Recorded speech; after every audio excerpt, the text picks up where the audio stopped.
hey! Did you know that our souls are connected by fate?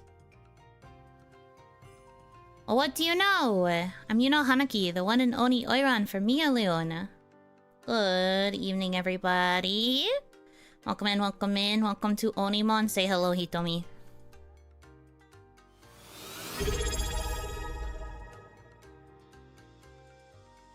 They can't hear you. They can't hear you. There we go. I'm not doing the bit again. Damn, that's unfortunate. It was a pretty good bit. She introduced herself as Hitomi Plier. You guys are really missing out. Sorry, that was my bad. I thought I had it set right, but I didn't. Thank you for all of the alerts that are coming in. Thank you, Drinky Smurf, for the T1 sub over on Twitch. Egan Mo for the renewal of your T1 sub with the Yunohan Cool. And RB99, thank you for the renewal of your Tier 1 sub. Hanaki, how are you? You know, head pat, head pat. Thank you. Thank you for the head pats. Also, no cursing. So we can't curse for the first few minutes here. That's fine. Oh, mushrooms. Oh, mushrooms.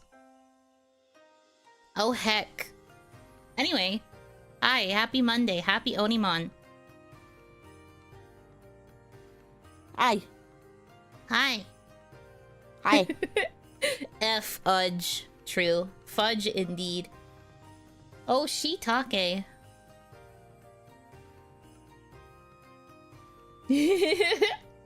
Good talk, yeah, good talk. For Twitch policy or YouTube policy? Oh, it's because it was a point redeem. Not for any particular policy. I don't remember how long it's for, though, so I have to check my Twitch page. Ha ha ha ha. I have all these redeems and I didn't really think about them and what they mean. Smile.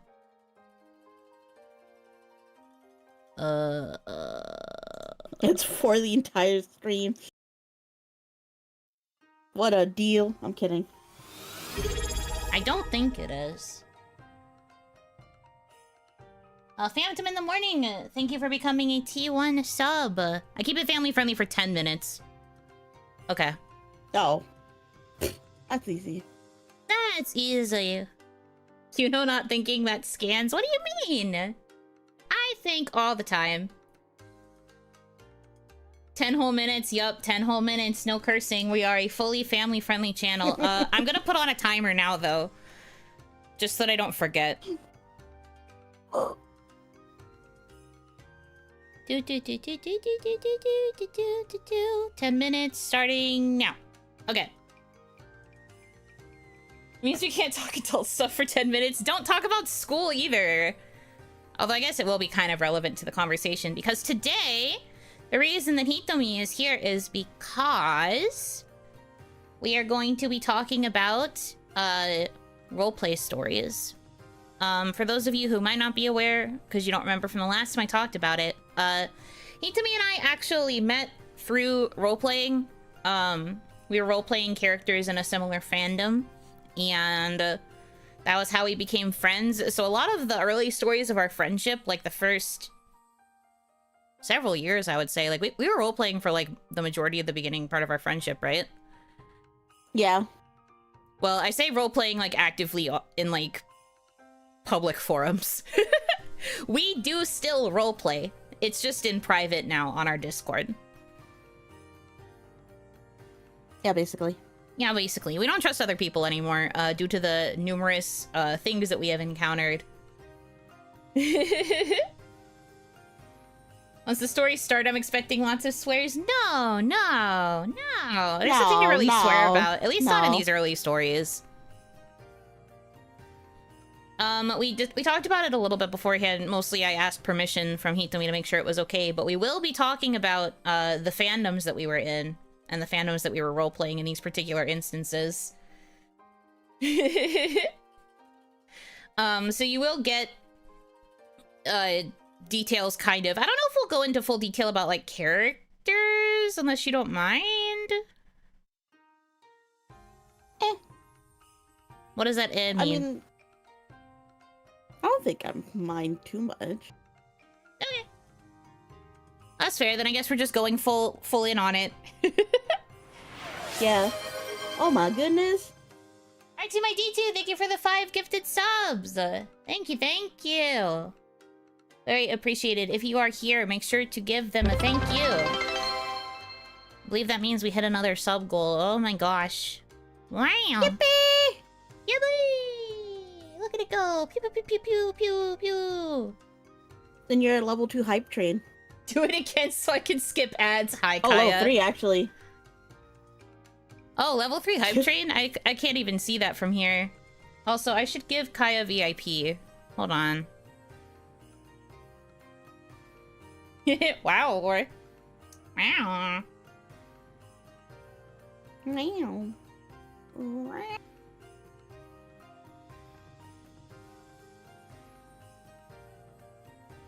That should be good. Is she a VIP though? Yes. She Yes. deserves to be VIP. Time out somebody else, time her out first. That's crazy work. Okay. Damn! Sorry, Kaya. Hey, you can't swear. I'm on a timer for another 6 minutes and 42 seconds. That's why you're getting timed out. Oh, does damn count as a swear? Yes, dude. How long is the timeout for? I forget. I'm so bad. Let's just do 10 minutes. Let's have mercy on her. Well, I'm pretty sure it's shorter. I'm going to check, though. 5 minutes. Yeah. So it's shorter. It would be the remainder of the time that we are stuck in no swearing hell. Maybe I should just, pull a SpongeBob and start making dolphin noises.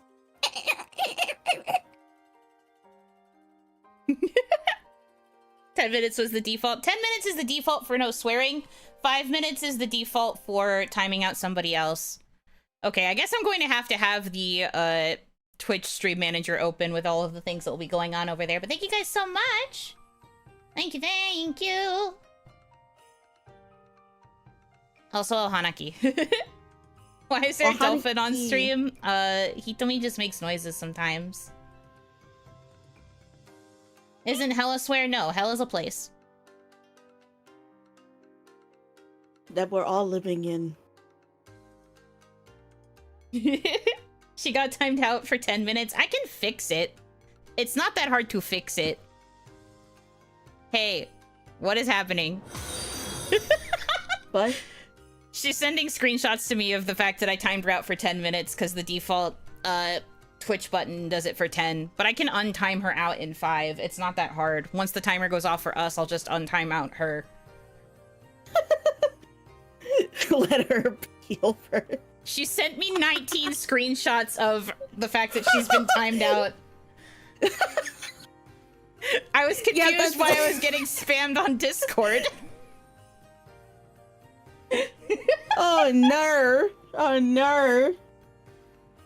I mean, this works out for me because now we're spending all of this time goofing around dealing with Kaya's timeout that we don't have to worry about swearing until the timer runs out. Yeah, that's true. I did not hit All according permanent to plan. ban. Please. No.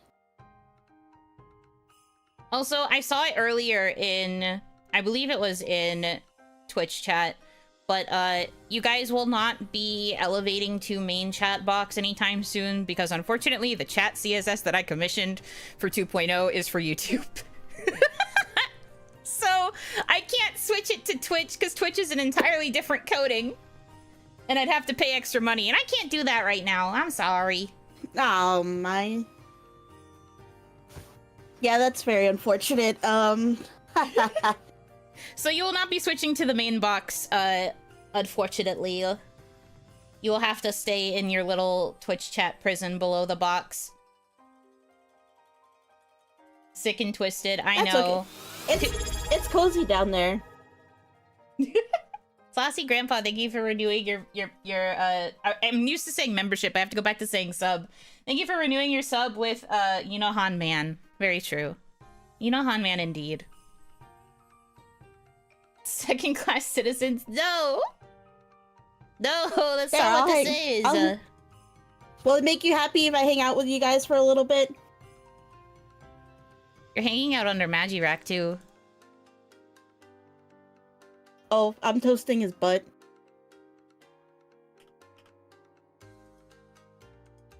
Making him toasty. No wonder he's stressed out.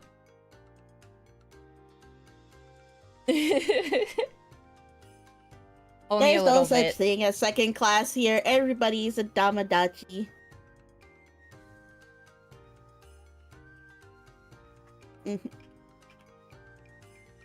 She's still yelling at me in my DMs. Kaya, please! We're currently in a stream! She's like, unban me or I'll never follow you. She's not even following my goddamn account. This is sick and twisted. Rude. Crazy. I told her to wait the 3 minutes because that's how much longer we have on the timer. It's 2 minutes now. Relax. How many times did she spam you within the past minute? Well, when she hasn't spammed me, she's just messaging me at this point, but earlier she sent me 19 of the same exact screenshot in a row. Separate messages. Edwin GR0 is how I'm going to pronounce that. Thank you for the follow. That's a cuss. Does it count if I'm quoting something somebody else said?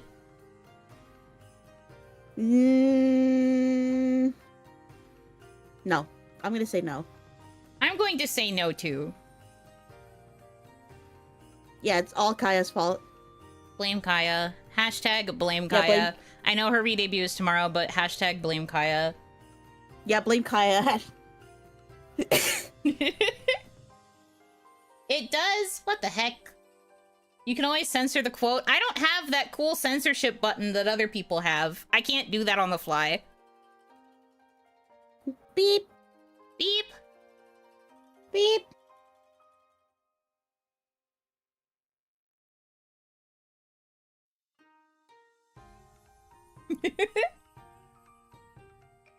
Yeah, blame Kaya.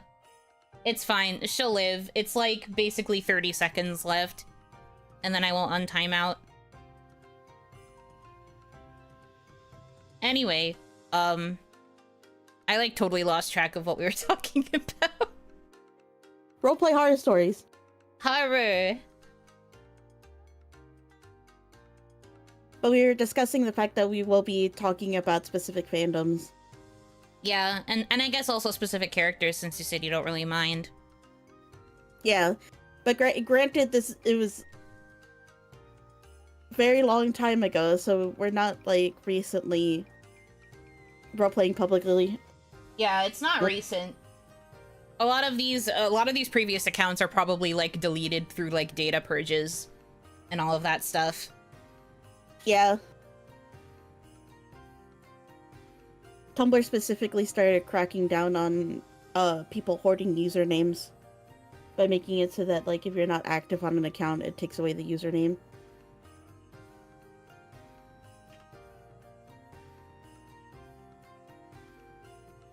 Lost media, yeah.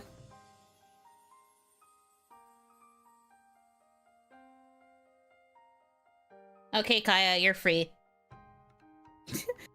Kaya's free now, okay? Stop smacking your cup against the jail cell bars. She got untimed and now she has an ad. Everybody point and laugh, actually. That's funny. That's good. Sometimes comedy writes itself. Imagine not getting a gift sub.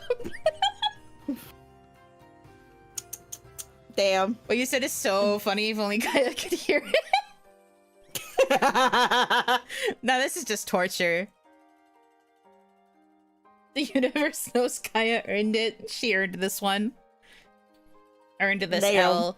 I fixed the ad so it should be less obtrusive though. Like once you hit the ad, it should be overall less obtrusive than it was. I tried to adjust it as best as I could. The density isn't nearly as crazy. actually graduating today? No, not right before your re-debut. I'm gonna graduate. I'm gonna do it. I'm gonna graduate. Don't try and stop me. Chimo Tofu, thank you for gifting a sub to Kaya. There. Now she doesn't have to worry about it. You are going to have to refresh, I think, in order for the sub to actually take effect, but... Yeah. You can avoid ads now.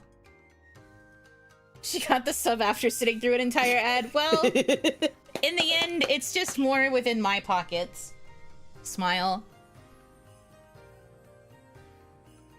What a supportive unit mate that I have. Alright, anyway, can we actually talk about these stories before I perish and forget what we're doing here?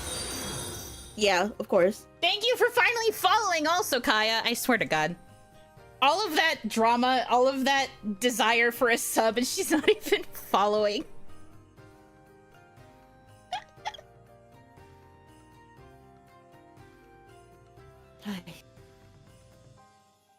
Sims for girls in the Yuno Hanaki chat, very on brand. True. True.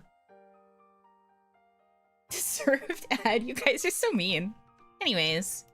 Alright, so I guess we should start with how we first met. How we first encountered one another. Yeah. Do you want to tell this story, or do you want me to?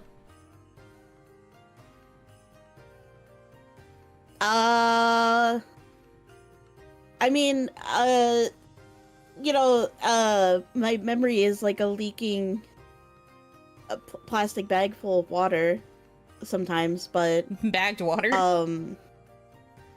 like a bag of water that's got a hole punched in it. Sure.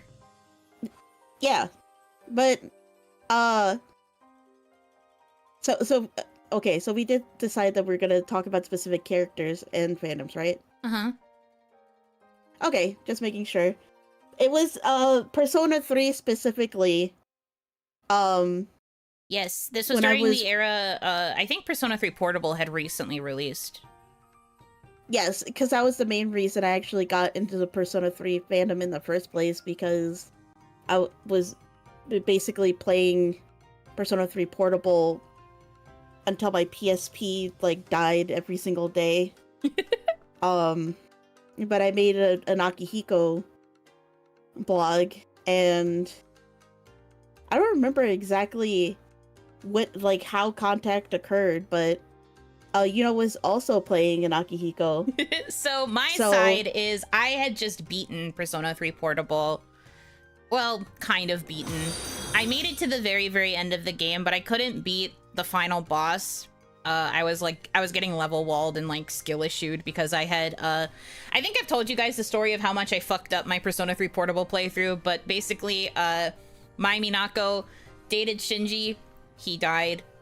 Dated, Ryoji, he died. And then I managed to get to the confession scene with Akihiko, but I fumbled the bag because I answered honestly, and that made the social link reverse. And Akihiko is one of my main party members. Yo, really? Yep. So I fumbled the bag really, really hard. And damn. It made playing a little bit difficult because of the social link reversal. Anyways. So I had gotten skill issued and I couldn't beat the final boss. They can reverse? Yes. Only in Persona 3, I believe. I think they took that out in Persona 4 and 5. It was either a reverse or a break. I forget what the term was. Anyway, fucked it up basically. And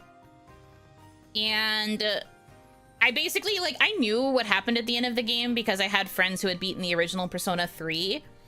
So I, like, knew what the ending was, and I knew that it wasn't really that different because of playing the girl character.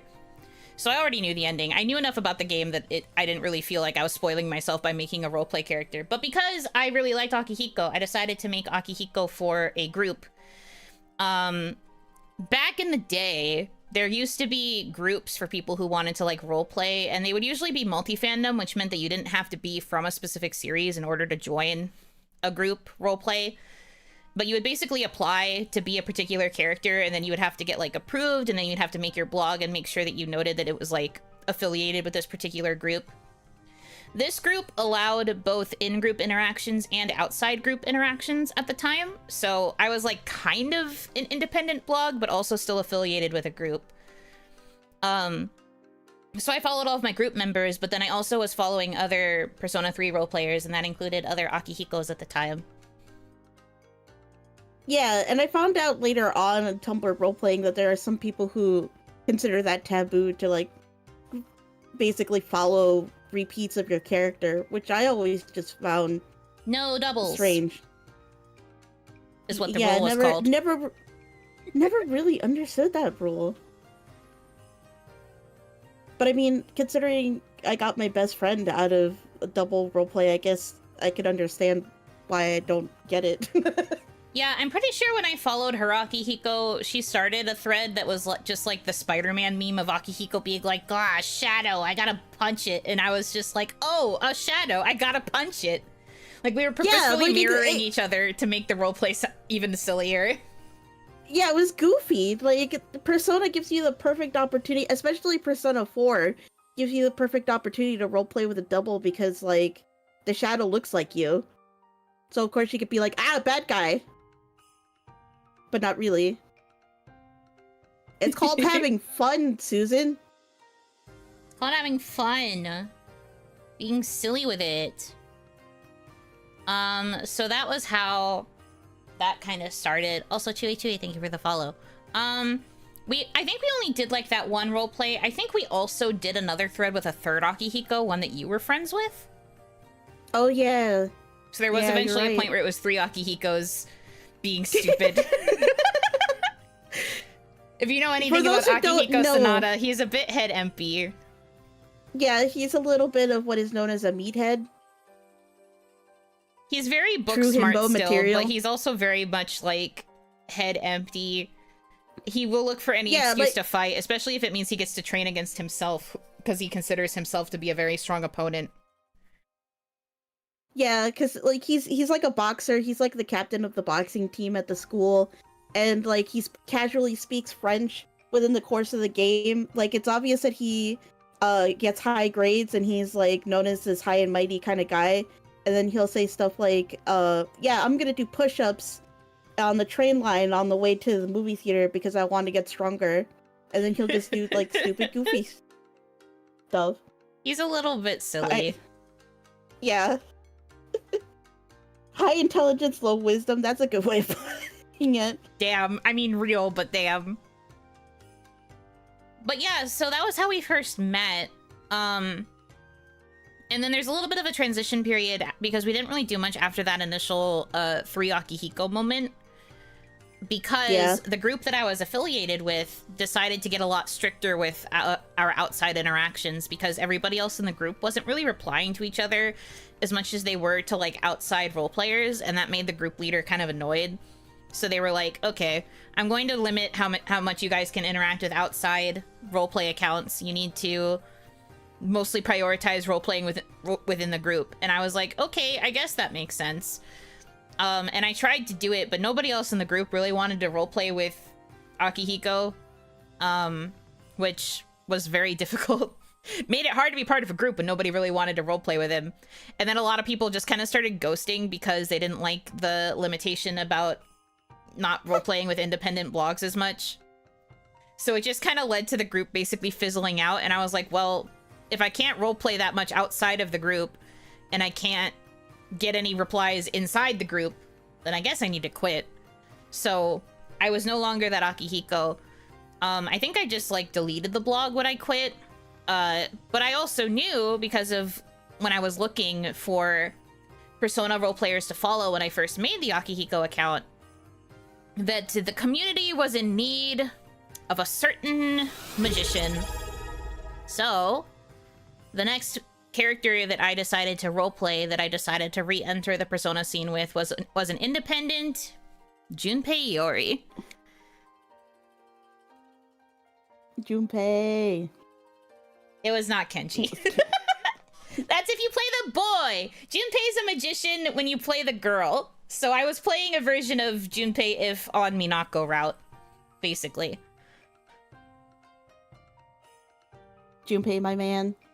Junpei, Speaking my a little boy, bit about man. my playthrough of Persona 3 Portable, I remember that I tried to romance Junpei, and I got to the scene where he's like, "Yeah, you know, I kind of like you. You're cool, but I'm still hung up on spoilers. So I can't really date you." And you're just like, "Oh man, geez," and that's it. And I'm like, "Okay, what the hell else am I supposed to do then?" That was how you ended up getting into Akihiko. Yeah. And now I like Akihiko more, just as much. Yeah, I had also wanted to date Junpei, but got cucked. It'd be like that sometimes. Is he less annoying on the girl route? I would say so. You really get to learn a lot about his character, and you get to see his soft side and his, like, more, like, warm goofiness when you're playing as Minako, I feel. But that's just my personal opinion as a Junpei Iori apologist. Anyways. I noticed that there was, like, nobody role-playing him at the time. So I was like, I guess this is a niche that I can fill, because I knew a lot about Junpei. I, like, maxed his social link by the time it was, like, July or August in-game. It was, like, really... Well, I maxed it as far as I could before they, like, force you to not progress it because of the, interactions with Chidori. Yeah. They, like, force you to not pursue his social link for a while because he's too busy with her.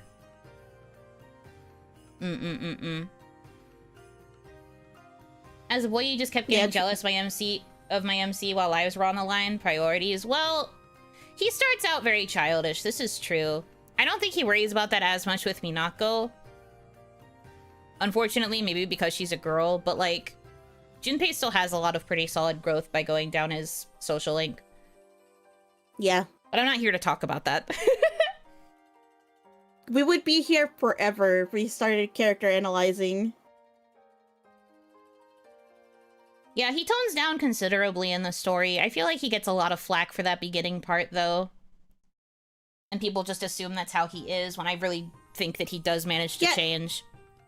Yeah, every time I look at, like, a general fandom opinion of, like, negative opinion of a Persona 3 character, they're always talking about how they are at the beginning of the game, never at how they are at the end of the game. But, like, the whole point is that everybody sort of has a flaw that they deal with within the course of the game. It's called character development for a reason. Anyways. Anyways. But yeah, that could be another OniMon. We talk about Persona 3 for 3 hours. Oh god.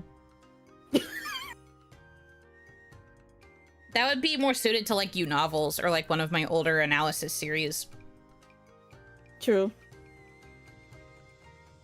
Anyway, so yeah, I made a Junpei, and I re-met Hitomi's Akihiko through being Junpei, and I kind of just managed to integrate into the fandom surprisingly well. And again, I think it was because I made a character that, like, nobody else was playing at the time. There was, like, one other person who was capable of playing Junpei, but they were, like, a multi-muse, which means that they had multiple characters that you could roleplay with on that account. And yeah, Junpei was not their focus.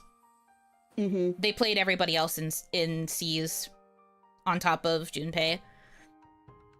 But I guess nobody really came to them for their Junpei, which is why they weren't using him as much. But because I was, like, a dedicated Junpei, I got, like, a lot more attention.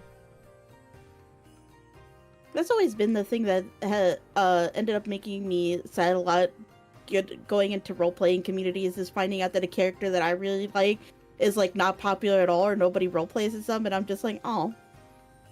My Pookie. Mm-hmm. Oh my god. Did you get a Chidori to RP with? So here's the thing. Boy, howdy! This is where the horror stories start. So, there weren't a lot of active Chidoris.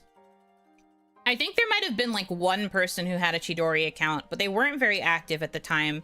Like, by the time I made my Junpei. I think they weren't very active. So there were no active Chidori, like, dedicated blogs. However, I was fucking inundated through anonymous messages of people pretending to be Chidori and being like, Junpei, it's me, Chidori. I have all of my memories back. We can be together forever now. But I was role-playing a Junpei who lived in a world where Chidori didn't come back in that way. If you know about the game, then you know what I'm talking about. Because I don't know if you guys have figured this out about me, but I hate memory loss tropes. So the fact that you could make Chidori come back but have the Forgore beam shoved upon her, I didn't like it, and I also didn't like how Junpei chose to approach forcing himself to stay with her and like forcing her to try and go back to how she was before. I really didn't like that characterization. So yeah. I readjusted the character kind of to make it be that she didn't survive in his timeline, and so he was just kind of trying to like become stronger and move on without her presence in his life. And even if we went Which is what the point of the character development is. Yeah. Sorry. That's why his persona evolved. Sorry. Yeah. Sorry. No. I'm with you 100% on this. But that's why that was the choice that I made for this character, okay? I was like, I don't, especially because there was no Chidori that was like actually active, like with a blog, I didn't really see a point in having him still be attached to a character that didn't exist. I would have to write her if I did that, and that would be weird.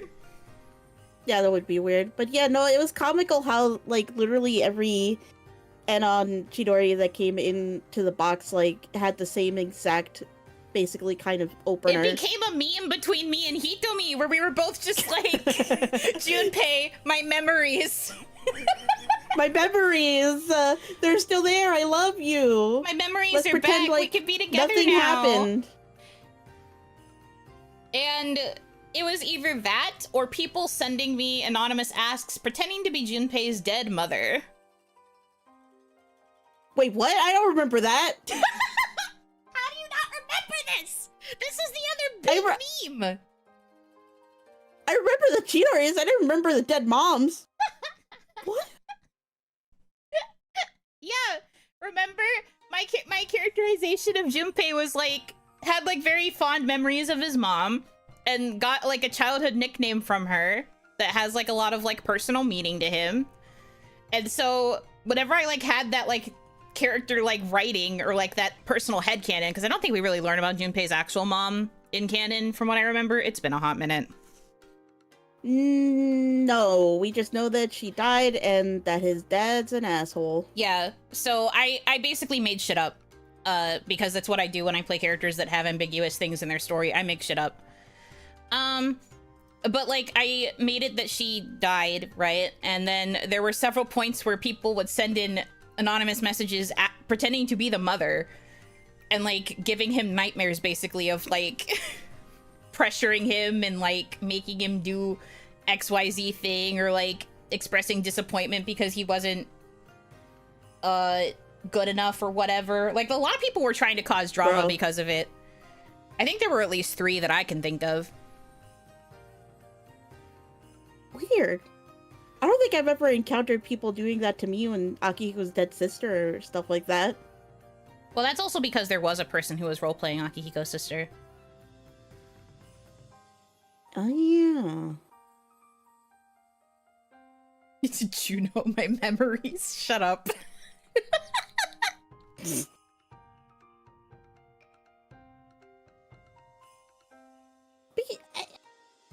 What? Anyway, though, that came way later, because the only reason that people started trying to get at me by being Chidori was because of developments that happened between my Junpei and Hitomi's Akihiko.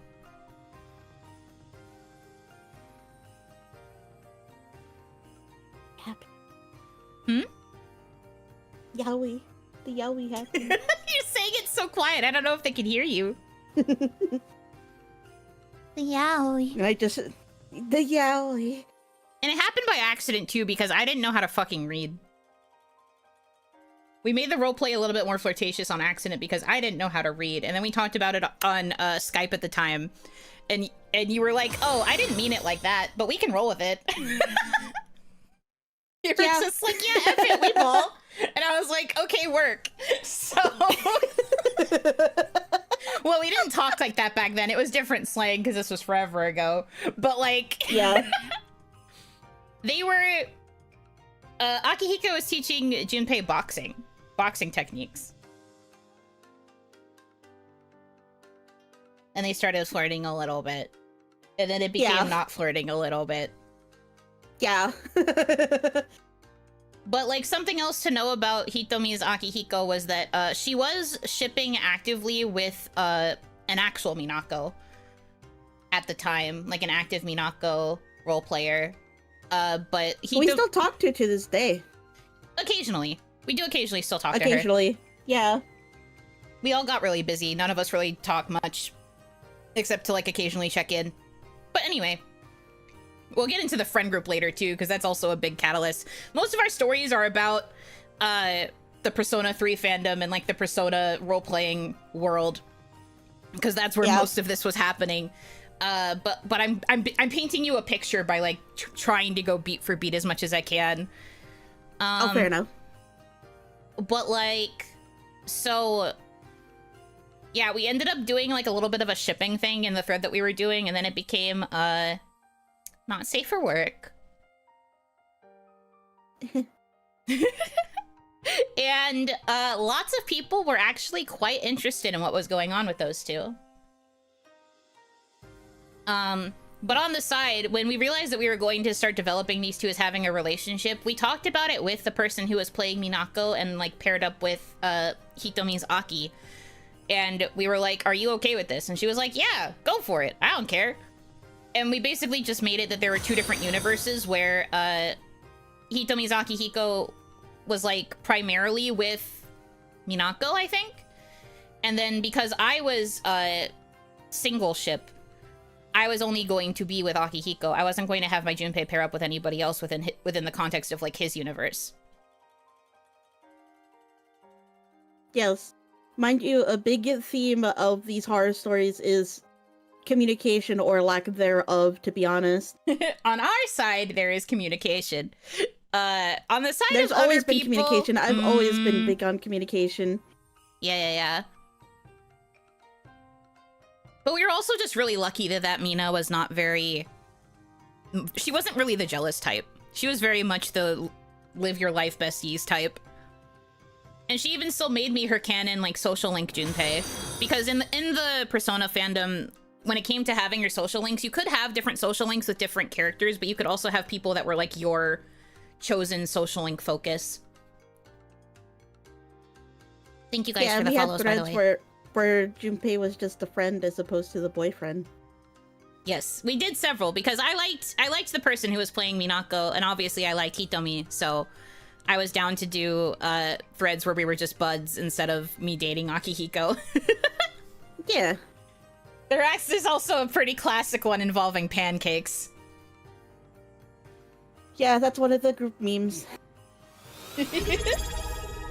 But anyway, so we were very communicative, the three of us, about how we were going to navigate these relationships with our characters. And basically everybody else thought that was weird. They specifically thought that Hitomi was trying to hog me because I was rejecting romantic advances from other people I was role-playing with, because I don't know if I've made it obvious enough, but my Junpei could fucking get it.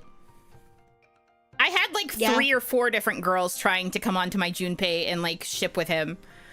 And I was like, hey, whoa, I'm single ship. And single ship means that your character only role-plays romantic relationship stuff with one character and nobody else. And we had to keep reiterating that this was Yuno's choice to be single ship, because for some godforsaken reason, everybody thought that I was, like, controlling her by telling her to be single ship, which is just strange. So that's why I had situations where people were trying to come at me as Chidori to, like, see if they could get me to break up with Akihiko so that I could go for Chidori instead, because that was the more canon ship or whatever people were thinking. And I was just like, no, my character has moved on. Yeah, and there was, like, a canon negative core memory that I remember where somebody specifically made a Chidori blog to get with her Junpei, and, like, one of the first posts was, like, some sort of poem that just Chidori wrote that included like running over Akihiko with a car. And I was just like, what? It was crazy. We met this person first playing of all, Chidori would never. Okay, but we met this person because they were originally playing an indie Tamaki Suo from Oran. Totally different character type, by the way. Yeah, talk about an emotional 180. But they made the Chidori because they really wanted to ship with my Junpei, and I turned her down. Like it was the same as all the others. I got an ask that was like, I'm back, I remember you, let's be together. And Junpei had to be like, no, please, I've moved on, I'm with someone else, I'm chilling. And everybody was just so like unable to accept that. And this particular Chidori like tried to, but then she wrote, like, it wasn't even directed at Hitomi, but it was like written as like a separate like vague post, this poem about like chasing after Akihiko with a chainsaw or whatever, or like an axe or something. I don't think it was running it wasn't running over with a vehicle. It was related to a weapon though. And it's just like, oh, you think Akihiko would lose? Mm-hmm. He'd fight somebody with an axe with his fist, like. Anyway. But yeah, it was just plain strange to just encounter people that just got so weird about it. You're not the only one who's confused by this story, to be honest. I'm so confused by the fact it happened. Just like people reacting so negatively with the fact that they can't specifically romantically ship themselves with somebody else's character is just wild to me. Just like, it's not like you can't role play with him, as in the Junpei. Right. And like, there was one time where I was coerced into actually shipping with somebody, because the only time I was willing to do like multi-shipping stuff was if I did it off Tumblr. Like, I just didn't want it to be on that associated blog, you know what I mean? So there was one time where I became friends with a Yukari that I was willing to roleplay with on Skype, because that was the primary messenger at the time. And you know, getting 5-way action into flop, Hitomi getting yanderes. Okay, but Hitomi actually does have a lot of horror stories about some yandere partners that she's had. Oh my god, yes, but that's a different fandom. Slightly. We'll start talking about him in a moment, though. But anyways. So I did try to roleplay with this Yukari privately, on Skype. And, okay, this is going to get into not safe for work territory, because you need to understand just the amount of, like, crazy pressure that this girl is putting on me through roleplaying Yukari. But, oh, you're going to tell them everything. Well, yeah. They kind of need to know the context to understand why... I guess that's fair. To understand why I stopped multi-shipping completely after this. Oh, yeah. Fair enough.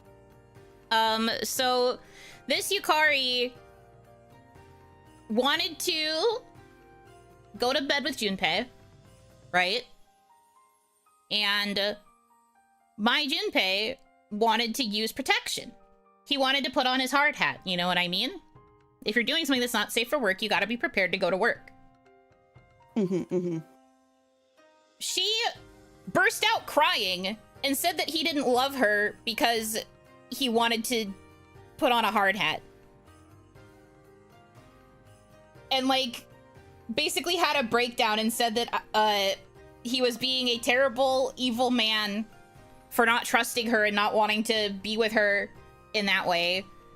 And so she like literally like coerced him into going hard hatless.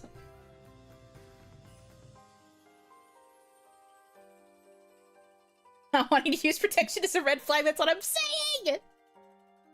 I was just like, this feels bad. And I think I told Hitomi about it afterwards, and I was just like, I don't think I want a multi-ship anymore. And I was going, yeah, what the fuck?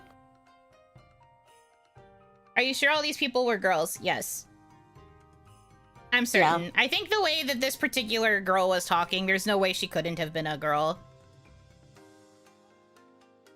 She was younger than me, also, which I think was a big component in this. Like, granted, I was doing this role-playing as a teenager as well, but I was talking to someone who was, like, a little bit younger than me, also, who still wanted to role-play this stuff, and I was like,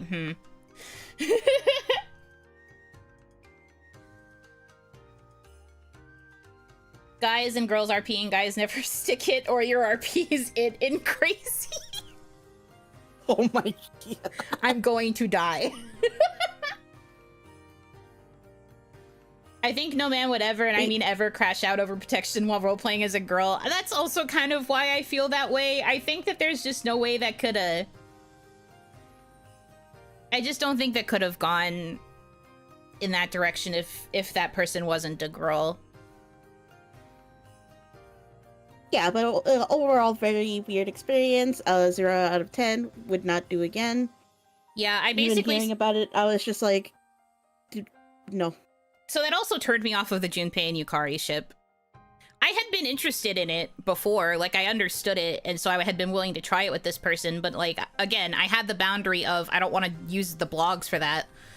I'll only do it in private, because, like, that's... My blog is, like, dedicated to being paired with Akihiko. That's just how I liked doing it. It felt like... In my brain, it made sense to do it this way because it felt more organized. And I also didn't want to run into any potential issues of, like, jealousy from partners if they saw Junpei flirting with a lot of other people. At the time. You know what I mean?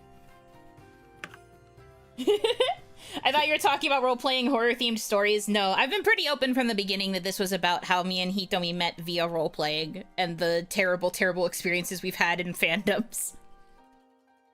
Trauma bonding. But okay. I still have more stories to share about Junpei, but I think we should pivot to one of Hitomi's stories since she has slightly more limited time here. So I want you to be able to share some of your experiences more explicitly, Miss Ma'am. So, to be perfectly honest, Akihiko was not the first Tumblr role-playing blog that I made. It was actually Kanji Tatsumi from Persona 4, because a friend of mine encouraged me to make a kanji blog after they had made a Yosuke. And yeah, the atmosphere in the Persona 4 fandom is that there were a lot, and I mean a lot, of Yosuke blogs. Like, so many Yosuke blogs. Yosuke was the most popular character to roleplay, and that's because one of the most popular ships in the Persona 4 fandom is Yosuke and the protagonist. So there were a lot of protagonists and there were a lot of Yosukes, and they would all be paired up, basically. Like, literally my first probably 8 or 9 interactions as kanji were all with various flavors of Yosuke. They even, like, squatted up. They called themselves the Yosuke Squad. They were, like, friends with each other. It was actually kind of cute. But, anyway. Another thing in the Persona 4 role-playing fandom is that, besides the fact that kanjis were rare, do I have to make context of the Persona 4 game? I don't think you have to. I think you could just stick to explaining the fandom dynamic. I think that's enough for them to understand. Yeah. Most people, like, headcanon kanji is just strictly gay. And you're one of the few bisexual ones, right? I pinned him as demisexual specifically. And right. The type of sexual where it's just like you have to form a deep bond with somebody before you consider it. Yeah. But yeah, and so I ended up pairing up with a Naoto, and they turned really weird really fast. Like, they ended up role-playing Naoto as, like, this yandere, like, kind of stalkerish, obsessed with kanji sort of deal, which if anybody knows Naoto to any capacity as a character, So would out of be character. I'm sorry. I know role-playing, you're allowed to make a lot of choices. If you look at my Junpei, that's very out of character, even though I tried to make it make sense in canon. But, like, there's just no way Naoto would ever be yandere adjacent. Yeah, and, like, it turns out this was kind of projection on the role player's part, because, like, even after, Yuno decided to make a Persona 3 character to roleplay as, just so that we could hang out as buddies, not even be romantic, I found out that the person playing the Naoto would be in Anna, like, being really weird and... No, it wasn't because I made a Persona 3 character. I made Naoki. Oh, yeah. Naoki... Sorry, Persona 4. Yeah. Yeah, I meant to say Persona 4. I mixed up the numbers. I made a Naoki account, because I wanted to just be, like, bros with Hitomi's kanji. I did not even ship them. Like, I genuinely don't. I just wanted to, like, hang out and be friends. I liked Naoki as a side character. I thought there needed to be more side character social link rep in the fandom also. So I was like, what the heck? I'll make a Naoki. Which was interesting because I also got inundated by a bunch of people being Saki. Which was like, hey, I thought I was going to escape this in this side of the fandom. Can we not? But I just wanted to chill, bro. Yes, there was at least one Adachi role player that I knew of. Yes, I think there were at least 3, but there was one that was like more known that we were like actually friends with, kind of. Yeah, I still talk to him sometimes. That's cool. I didn't know you were still in contact. Anyway, yeah, there were Adachi role players. Well, that's because he's still in contact with the friend that's the Yosuke that told me to make the kanji, and then I ended up finding out that he's still around. Oh, okay. I haven't spoken to him directly in a while. Anyway, but like, the thing is, I don't mind if they're, like, Adachi role players or people who play more controversial characters. Because, like, the thing that gets me is when people make it not about the roleplay anymore. They start getting too in their heads about it. And I'm just like, chill, guys. We're just writing words on a screen. We're just making stories together. Please have fun. And if you're not, please walk away. But yeah, I had to, like, forcefully not talk to this Naoto anymore because she was getting way too weird about it. About everything. And start blending RP with real feelings. I did have my suspicions when it came to this Naoto. And I didn't, because I'm oblivious. Really bad at picking... Yeah, oblivious. I'm super oblivious at picking up on that. She could not pick up on a hint even if you painted it in bold and underlined the damn thing. Meanwhile, I could smell it a mile away. I'm still kind of surprised that was even a possibility, but it kind of makes sense. Anyway. But no, when I made the Naoki, I first was getting asks and, like, messages from people who were, like, actively role-playing Saki, which was already kind of weird, because I was just like, how do I navigate this situation? It was For those who don't know the game, that is a dead sister. Dead sister. She's like the first death to the Persona shenanigananery. So that was a bit awkward. And then, like I said, I really only made this account because I wanted it to give Hitomi's kanji a bud. And then I started getting asks that weren't really intending to be fully in character as far as I know. But they were purposefully wording things like, I bet you made this account just so you can be with kanji. I bet you're gay for kanji. Stay away from him, he's taken. And it just caused my Naoki to respond in character like, what are you even talking about? Bruh, what? Huh? And I was just like, huh? I'm living my life. And I told Hitomi about it, and I was like, do you think that there's any chance that this could be your Naoto? I think I remember she actually straight up admitted to it. Yeah, I think you had asked her maybe, like, if someone had been saying shit to her, and then she ended up admitting that it was her because she was worried that because we were well known at this point. This is the weird thing. We had a bit of fame because of how we were writing Akihiko and Junpei. Like, we had other role players who were fans of our writing.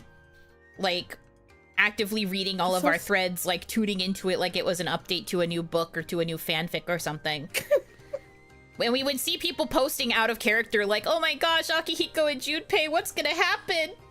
Because we were really good at writing drama. I remember going, huh? What?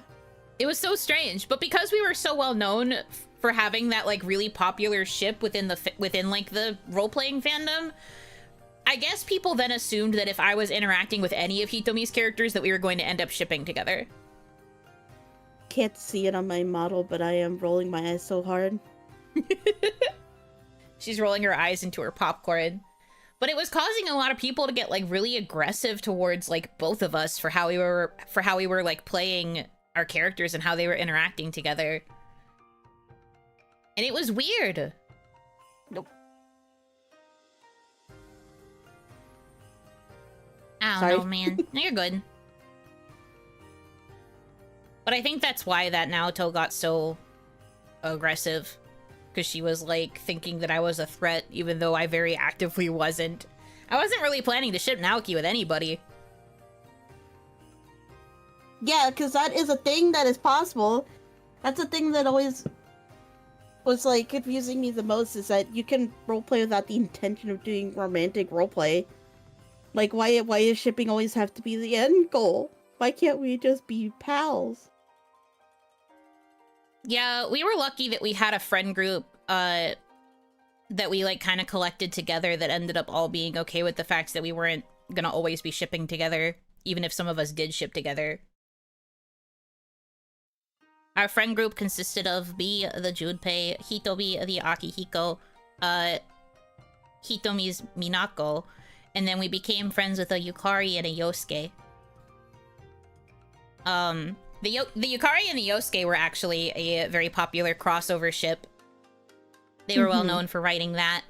They were also just really good writers. One of the few straight Yosuke's. But that's because that Yosuke was actually played by a straight man. So, yeah, a rarity among the fandom, but he was a super good writer. And then the Yukari was also super well written. They made the ship so cute. I still really like it. Tumblr never changes because shipping creates drama in a sea that's too calm, maybe. Maybe. True, true, true, true. But yeah, that was like our little friend group. And then later we adopted 2 more people who roleplayed OCs that interacted with the Persona fandom. Oh yeah. They were like the very few examples of OCs who actually understood how to make your OC interact with a canon character.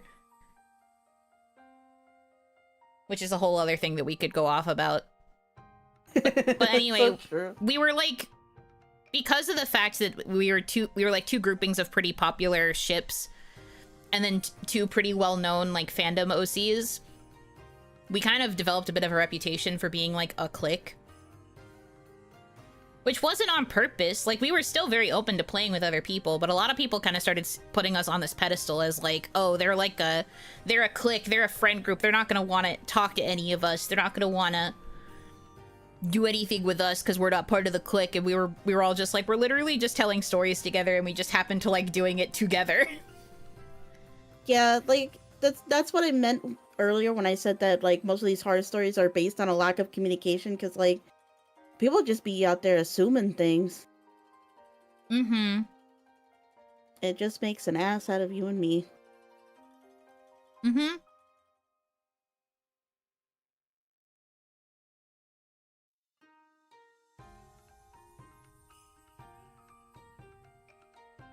The popular Also, kids, kind of. Give me a quick second, I will be right back. Okay. I can tell one of my stories while you are gone. Yeah.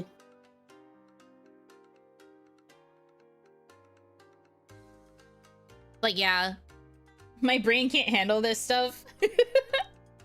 Is it confusing, or is it just like weird to think that there are people that act like this? I think both are valid.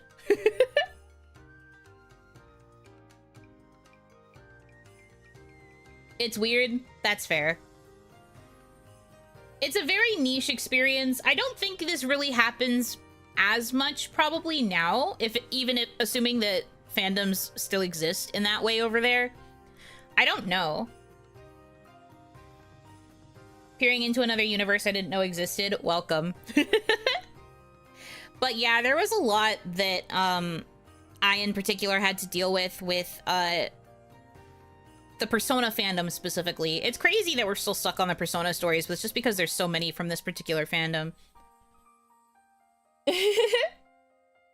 It's probably like MMORP servers. I don't know if it's entirely the same, but also I can't really say because I didn't really play a lot of MMOs, so I don't really know what they are like.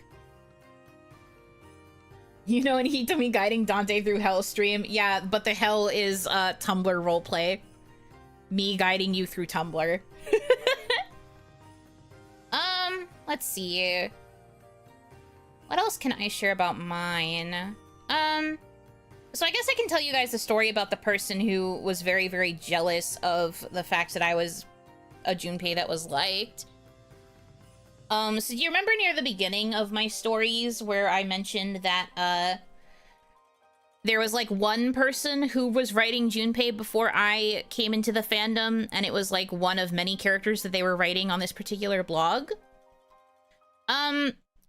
They were very unhappy with the fact that I was writing Junpei and that a lot of people wanted to interact with my Junpei more than they wanted to interact with any of their characters combined. And I really don't like having to talk about it like this, but I just think that it was the combination of me being pretty friendly and, like, sociable out of character, as well as being good at playing an extrovert. Like, I was just really good at writing an extroverted character who wanted to, like, be social and interact with people. And because I've always liked writing, it was pretty easy for me to, like, make roleplay starters, which is making, like, a post for a person that follows your blog for the first time, or just like starting a roleplay after like discussing it with your roleplay partner. But like, long story short, I just was pretty good at like interacting with people, and I think that's why a lot of people were flocking to my Junpei. I think that this other person was a little bit more closed off and standoffish, which was part of why it wasn't really working. And then when I did see them roleplay as Junpei, I kind of noticed that their Junpei was a lot drier than mine, when I felt like Junpei had a lot more like warmth and like energy to him. And it's okay to have different interpretations of a character, but I do wonder if my interpretation of Junpei was just a little bit closer to what people envisioned compared to how they were writing him. But anyway, they caused, like, I don't want to say caused. I have to figure out how to word this. I blocked a lot of this out. A lot of this initial drama was actually what caused me and Hitomi to become, like, besties and, like, solidify our like, close friendship, because I confided in her about this specifically. But basically, I was getting, like, low-key bullied by this person to the point where it made me cry. Because remember, I was, like, a teenager at the time. This was, like, my first brush with any sort of quote-unquote internet fame, and I was not used to having a dedicated hater. Stands in corner of room, they don't know that I'm the superior Junpei. Literally me. Nobody knows that I have a roleplay blog with, like, thousands of followers that all care about what I'm writing. How is the RP done? You write a blog post and the other person writes a response on their blog. So back in the day, Tumblr made it a lot easier for you to interact with blogs in a way that was, like, easy to keep track of. When we were doing it, the formatting was also just like a lot cleaner and like easier to like pay attention to what was a reply and what wasn't. But yeah, basically I would make a post, I would at the person that I was going to be doing the roleplay with, or multiple people if it was a multi-person thread, and then you would establish like a reply order if it was more than one. So say, for example, it's a thread with me, Junpei, Hitomi, Akihiko, and then like with our Minako or something. If I were to start it, I would like tag the two of them. I would write whatever Junpei was doing at the start of this, and then I would say that the reply order would be Minako, Akihiko, Junpei. So that would mean that we couldn't continue the roleplay until the Minako wrote her reply. And then she would write a reblog that would have the quoted post of like the most recent post that was in the thread. She would write her reply, and then we would have to wait until Akihiko replied. And then Akihiko would delete the first Junpei reply, like the starter, and then only have Minako's reply, but would still be replying to like both of us and then giving something for Junpei to work with. And it would just kind of go in like an endless cycle like that. And then you could click back to all the previous posts to see where it originated. There also became a point later where we used things like tags to show which reply was related to which thread, but that was usually how it was formatted on the tumbles. Welcome back, Hitomi. Thank you. I was explaining how Tumblr roleplays were even formatted because people didn't even understand how we were doing it. Oh, yeah. Yeah.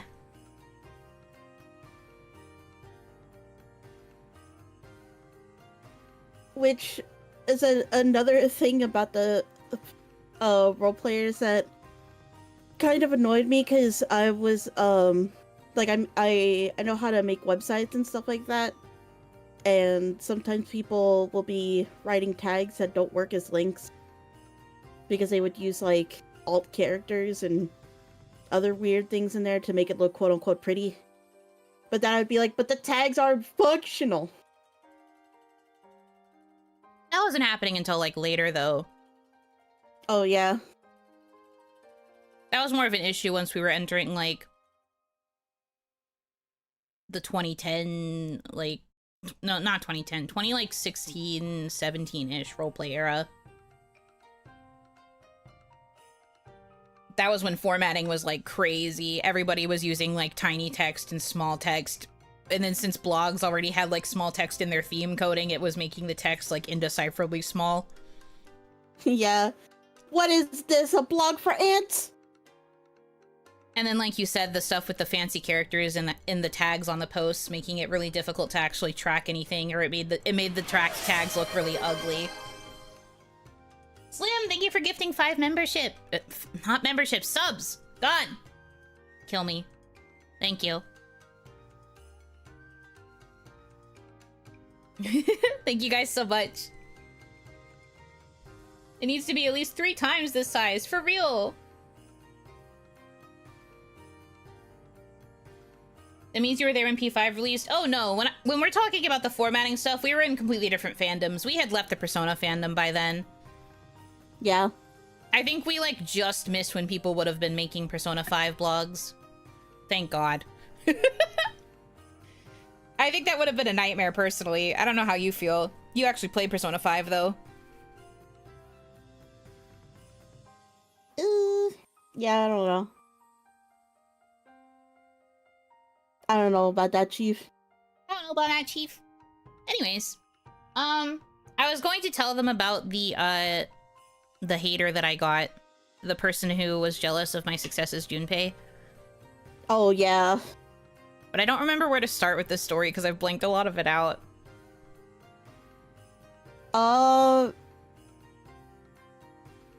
It was this person would do that social media thing where they would start a lot of crap, get in trouble for starting crap, delete themselves off the face of the earth, and then a week later come back pretending like they've never were there to begin with, like pretending to be somebody new. But we would always know it was the same person because they had a very distinct style of making their blog black and white and making all their icons for their characters black and white. And then they had a specific writing style that made us like pin as them. Yeah. But yeah, they were for some reason jealous of the fact that Yuno is just good as Junpei. I mentioned that I thought it might have been because my interpretation of Junpei was just a lot like warmer and friendlier, and I think they had a tendency to make a lot of their interpretations of the C's characters very standoffish. Emo. I wasn't gonna say emo, but I guess you're kind of right because it was a black and white blog. They very much liked the monochrome aesthetic. But no, the first time I met them, they had the C's multi-blog, and then they deleted it, like, out of nowhere. And then randomly, a new Junpei appeared on the scene. This was like a month or two after I had made mine and was like really establishing myself kind of within the sphere of role-playing, I guess. If you can even say that. I feel like this is something that you can really only claim as being a good thing when you are a teenager, which is what I was. So I guess that's why I'm talking about it like that. But yeah, I was becoming a little bit famous within the Persona roleplay fandom by then. I was a little bit of a celebrity. I was a little bit famous. A lot of people were reading my stuff, all like 1,000 plus of them. Anyways. But then they came back as an independent Junpei because I think they wanted to try to get a piece of that Junpei pie. And similarly to how Hitomi was very warm to me when I was an Akihiko and she was an Akihiko, I wanted to be very warm to this Junpei. So I was like being goofy silly and I was trying to like, you know, be goofy silly with this guy, but he was kind of more like standoff-ish. Like he tried to be friendly, but there was also just something about it that felt very like pulled back, I guess, in a way, which is very weird for a Junpei Iori to do, because if you know anything about that guy, he would not be that standoffish with a clone of himself. He would probably try to kick his ass at a fighting game at the arcade and be like, I'm the better Junpei, ha. Like, Junpei is just a goofy guy. That's just his That's just his thing. Haters named YouTube. Funny. Very funny. But I think also they also wanted to ship Akihiko Junpei too. I think they specifically wanted to do it with your Aki, and they were mad that you decided to be gay with me instead of with the Junpei that had been around longer. Because you had roleplayed with their Junpei before, hadn't you? Probably.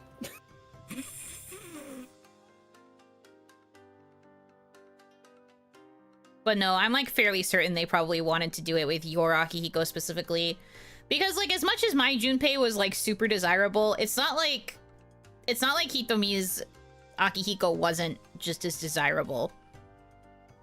Yeah. There were a couple people that she had like romantic-ish RPs with besides the Minako. You had like an adult Akihiko that was paired with the nurse character from P4, right? Yes. I remember. But I remember that it was specifically adult Akihiko. But that person wasn't very active because that was like a side blog for somebody else, right? I believe so, yeah.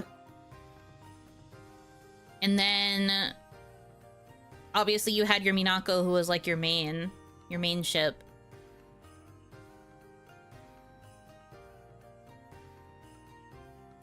Yeah, Uehara Sayoko. Oh, yeah, Sayoko, yeah, that's what it was. Yeah.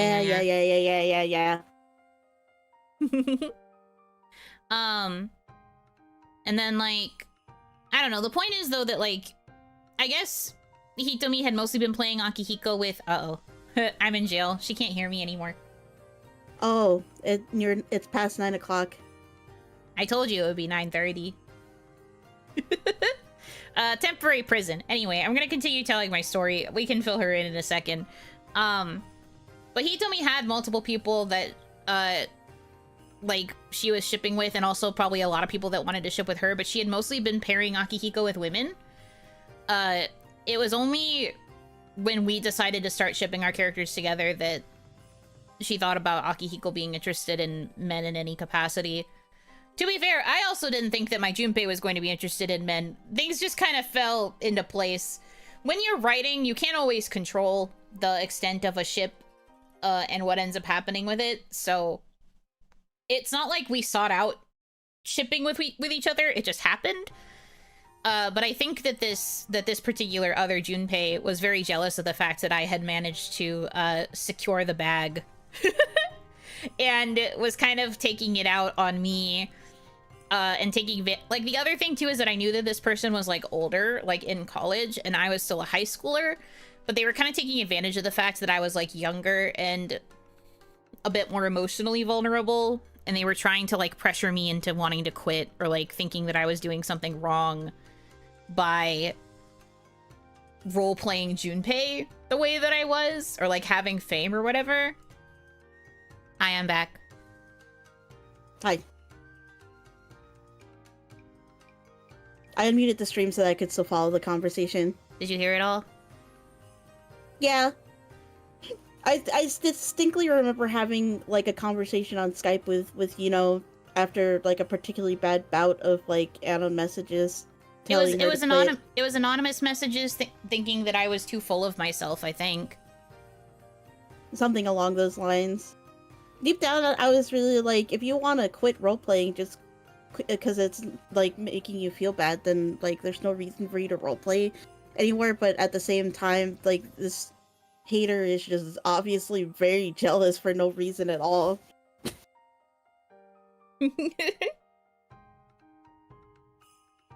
It just I just never understood that person's behavior. Yeah, but like they were like pressuring me a lot that particular night. I think they were planning to delete the Junpei again because they were upset that like even after making a dedicated Junpei, people were still choosing mine over theirs. And so they kept like talking shit at me and saying that I was like, you know, not all I was cracked up to be, and all of this like stuff about how I was like too full of myself and that like I was like monopolizing Junpei for whatever fucking reason. And I'm just like, bro, I'm literally sitting here. It just is so comical. You look at this face and you're telling me that she is an evil schemer? I mean, she is sometimes, but not all the time. Not with stuff like this. Not enough to where I should be cyberbullied, I feel. Yeah, no, absolutely not. But no, it was like, it was just very crazy. And all of this was just over a Persona 3 roleplay blog. Imagine. Yeah, and they did this cycle of just like deleting themselves and then coming back and pretending they're not who they are, like multiple times over. And then it always resulted in the same thing, or they would get mad at me, even if they weren't playing Junpei. Like, they came back as other characters and were like trying to roleplay as other characters, but then would still talk in the roleplay fandom. Like, I would always be nice to them every single time because I didn't want to have any sort of animosity. And then they would just turn around and be like, I can't be near this person. They're too good at what they do and I don't deserve to be near them because I'm shit. And they would just keep like, I don't know, putting me on this pedestal, and it was really weird. Truly like a okay. You do that, I guess. But because I was a little teenager and I wasn't used to this kind of attention on the internet, I didn't know how to deal with it properly. I am glad that I had Hitomi and the other people in our friend group to tell me that I was, like, getting upset over nothing. Well, no, like, it's okay to be upset, but, like, it's just, like, this, you're not the one in the wrong for just being good at what you do. Because that was really what it amounted to in the end. It was just that they were jealous that I was a good writer. Yeah. Maybe stop being so freaking emo as the Goofy character from the Goofy game. Right, because didn't they try to come back as a Yosuke? Yeah, who was also emo. Crazy world. And, but this is reminding me of the Fuka that was, like, not in the direct friend circle, but kind of, like, orbiting it. Yeah. As part of the group. Yeah, I remember her.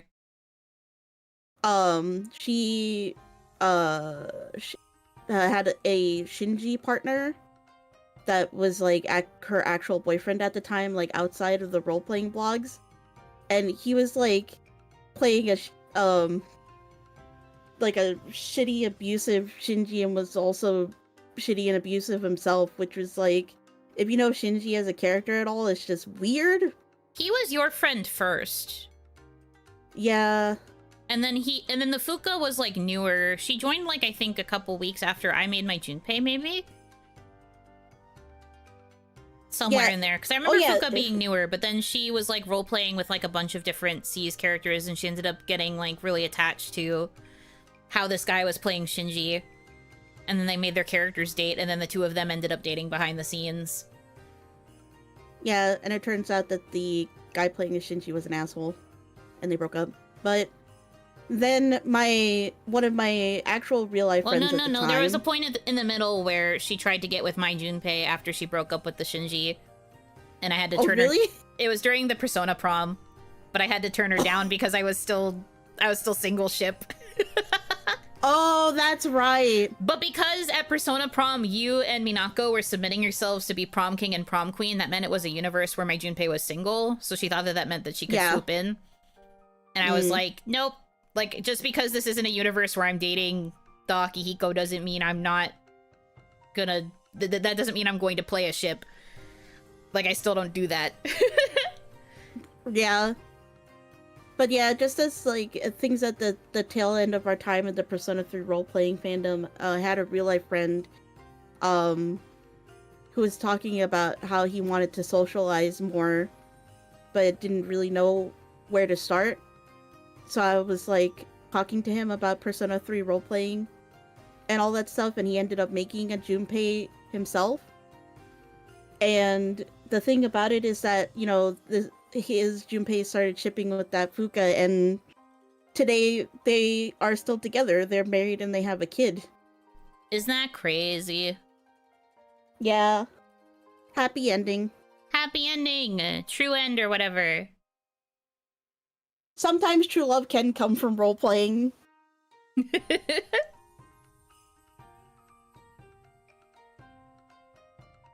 But yeah, but yeah, and then what was the next fandom that we went to after we were done with the Persona role-playing? An offering.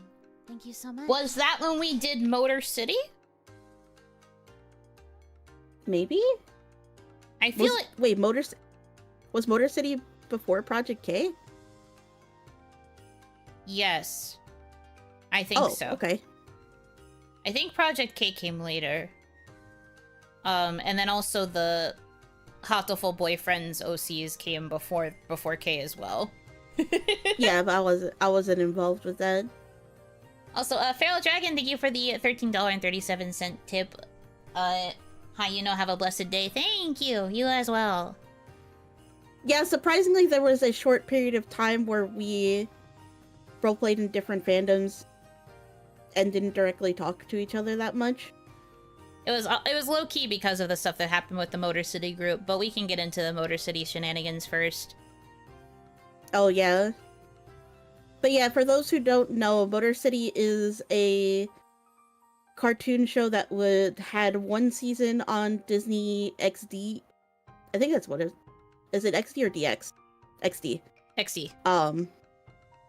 But yeah, it was about a group of people in the underground. It was basically like, it was a futuristic city where cars were banned entirely as a mode of transportation, but there was like an underground and all the main characters were like rebelled against the futuristic city above by driving their cars still. Yeah. They liked their cars, vroom vroom. Yeah, and that was like basically as the show was airing, so it was when the fandom was active. There's like even one of the animators on the show was active on Tumblr.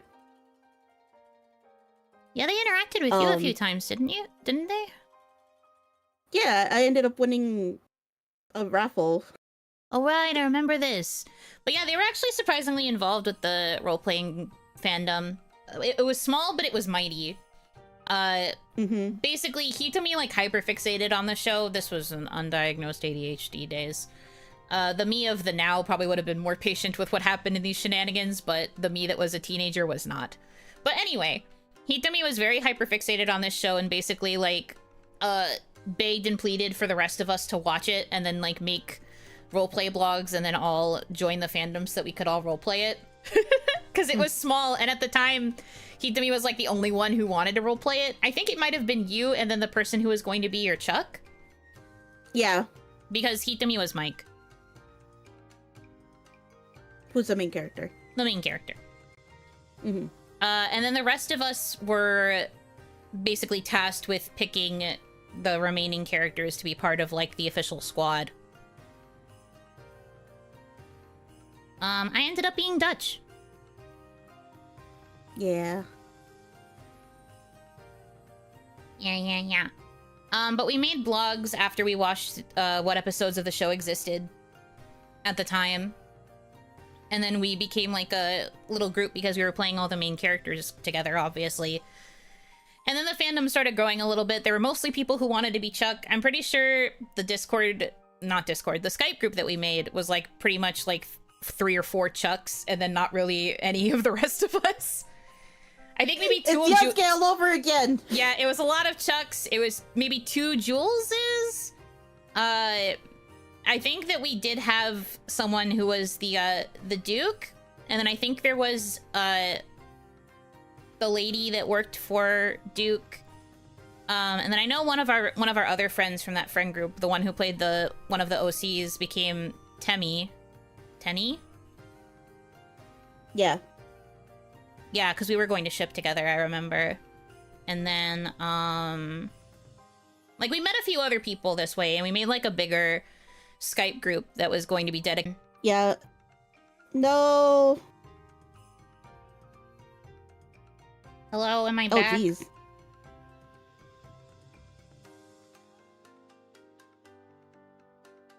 It doesn't look like it dropped on YouTube at all, unless it's going to give you something belated. I think it did drop heavily on Twitch, though. Back. Hi. There's a bit of a loading screen on YouTube, but we're back now. Okay. Hi, everybody. As long as the connection didn't fully drop. I know it did on Twitch, so... don't worry. I'm looking into another program that will hopefully prevent dropping. It seems like the timer restarted. Yeah, because it dropped. It's treating it like it's a new stream. Because that's how Twitch does things, unfortunately, because it's just one solid feed. You're either on or you're not. So anytime you get, like, force restarted like this, it treats it like a new stream. But no, I'm looking into another program for multi-streaming that should hopefully prevent these issues, because I think it's that program's problem rather than an internet issue. I did drop a few frames just now. Not nearly as much as last time. I only dropped 61. Last time I dropped frames because of, what was happening, I think I dropped like 1,000. Yeah, I remember you saying that. But you know, the friend that was previously the Yosuke in our friend group became the Texas in the new fandom. And he did a really good job. Yeah. I love Texas. But yeah, we started as that group for a little bit, but then the thing that made me want to pull away a little was the fact that I had made some pretty, like, very headcanon-y statements about what I thought Dutch's family might be like, and then that was answered in an episode, and I was completely off base. And I was not a fan of the fact that I had to rewrite all of that, like, headcanon stuff that I had just finished establishing. Yeah. I don't like playing characters from series that are currently ongoing because of this reason. Unless we, like, fully commit to being an AU. But because we were playing canon characters, we had to kind of adjust on the fly, and I basically was told that all of my ideas were wrong, and that's fine. That's not so much the issue. It's the fact that I had to then, like, rewrite all this stuff I had just established with the character. Yeah, I understand that that's kind of annoying. And so it was really disheartening for me, and it made me not want to keep playing the character because the show was still airing. I at least wanted to wait maybe until it stopped airing, but then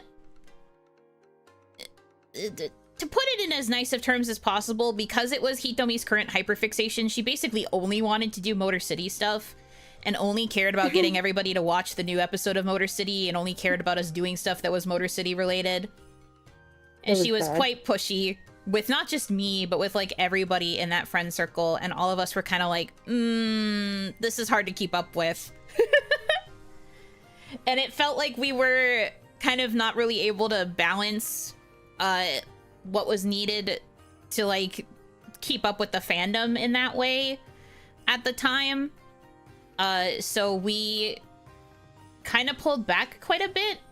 Not everybody like fully quit, but it did reach a point where I wasn't talking to Hitomi for a little while. It wasn't for very long. I think it was only like a week or so. But there was a period of time where we like stopped talking because I straight up was just like, look, I can't keep up with this. It's getting kind of overbearing and annoying, and she knows this about me now, but I don't like being forced to watch things or being forced to consume something when I don't want to watch it or consume it. A very strong lesson learned there. So I was just like, I can't do this. I gotta go. I gotta leave. Bye. Peace time played out. So instead, when we weren't like trying our best to keep up the Motor City blogs, because we didn't want to completely like cut ourselves off from Hitomi, we instead all made blogs for Hatoful Boyfriend. So now you understand why I wanted to be there when Isla-sama wanted to play the game. Which is just crazy to think about, because if I wasn't so ADHD hyper-focused back then, I would have probably loved being there. You probably would have. Because I love Hatoful Boyfriend so much, and I just love birds.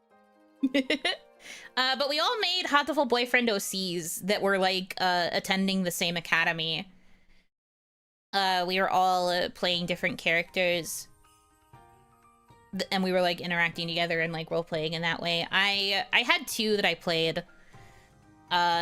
One was a girl who was being raised as a boy, so that was like an interesting like gender dichotomy that was happening within the school. And then I also played like her cis female cousin. Oh, okay. And I vividly remember her because she was small little baby, and she shipped with one of our other friends is like really big penguins. He was like really big and tall and a penguin, but she was like really small and a baby bird. So they were like the height difference ship, but he was so sweet towards her and was just very gentle with this little baby.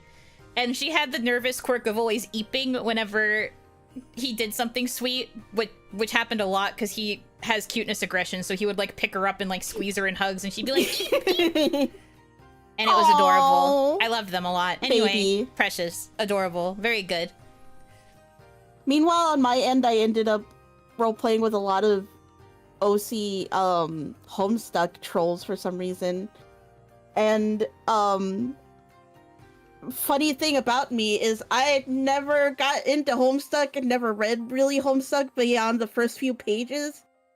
I do know about the trolls. I knew about them back then, but distinguishing their typing quirks was a whole new level of reading comprehension navigation that I was not expected to deal with as a guy who just likes driving cars for fun.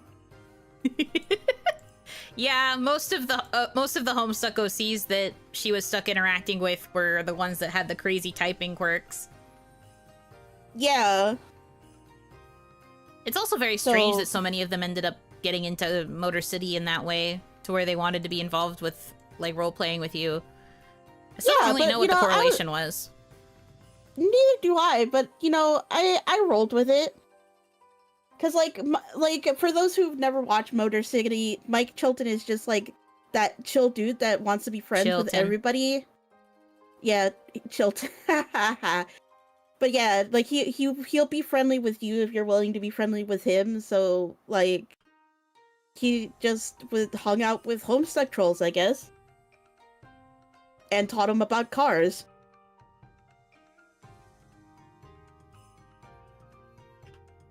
But yeah, that was my experience as Mike Chilton. And then the show sadly ended because Disney axed it.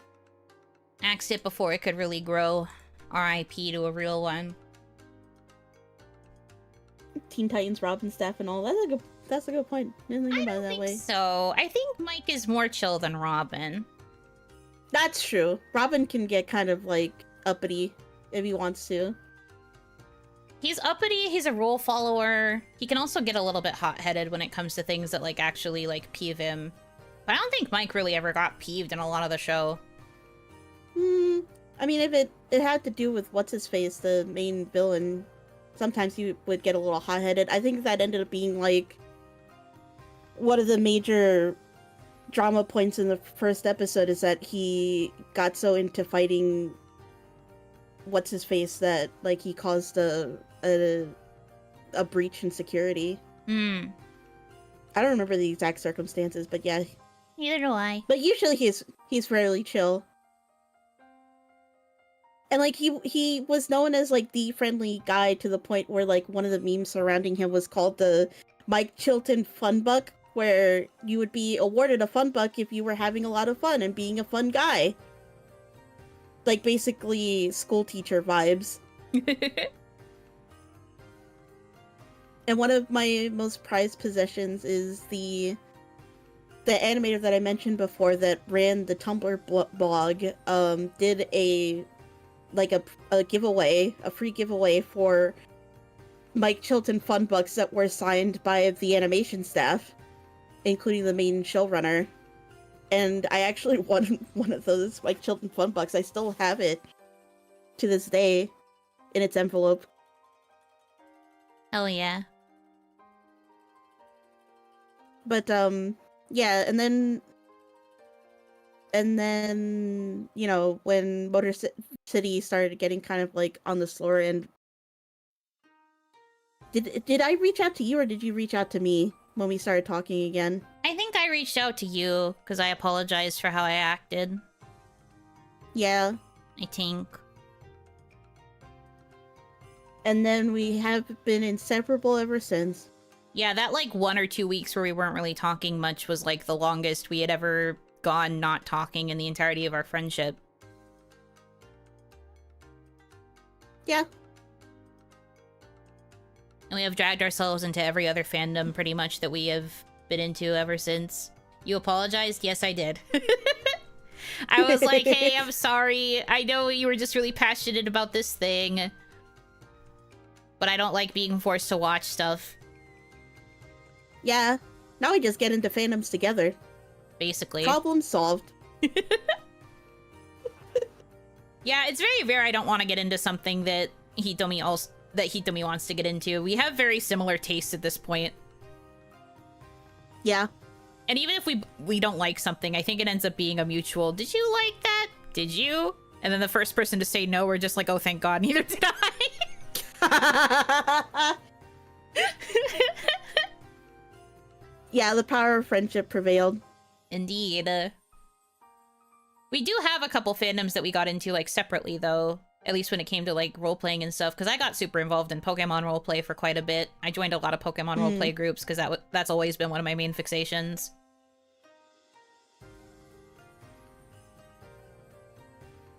I became famous in those spaces, too.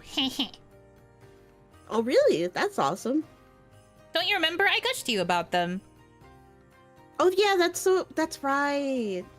And there was also a point where you were role-playing Tales of stuff before I started getting into Tales of games. Yeah, I did make a Flynn, I made a Flynn roleplay blog before you got into / finished Vesperia. Mm-hmm. Although, the stuff with Flurry is also, like, slightly more personal, so I don't want to get too into the weeds with that one. Fair enough. Moving on. Of course, Flynn, of course you did stop, but... But yeah, Flynn was the first one. Actually, if we're going into my full, like, role-playing history before I even decided to start role-playing Persona, my first blog was a side blog that I made that was for specifically a high school AU crossover Tales multi-fandom group. And yes, I was Flynn. Oh. That was the first actual roleplay vlog I ever made on Tumblr ever. The Flynn that I made in this particular group was with, was again with like the friend group that we had met in Persona. One of them made Rita, the other made Raven. Oh, okay. And then you made Yuri later. Much later, yeah. Once you actually knew more about the game. My boy. And then, not long after that, though, that was when we got into Zillia. And we made Zillia blogs.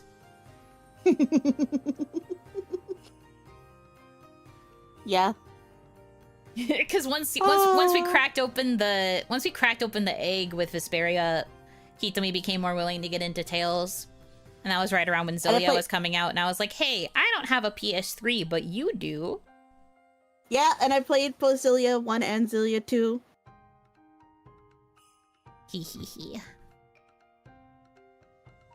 So that was how I got to experience them. But I've already told them all about how you had to, like, screen share to me at super low quality. On Skype. Through Skype. Using a program that fed it through as a webcam and also flipped it. Who is the Zillia character? For me, it's always been Jude. That's my son.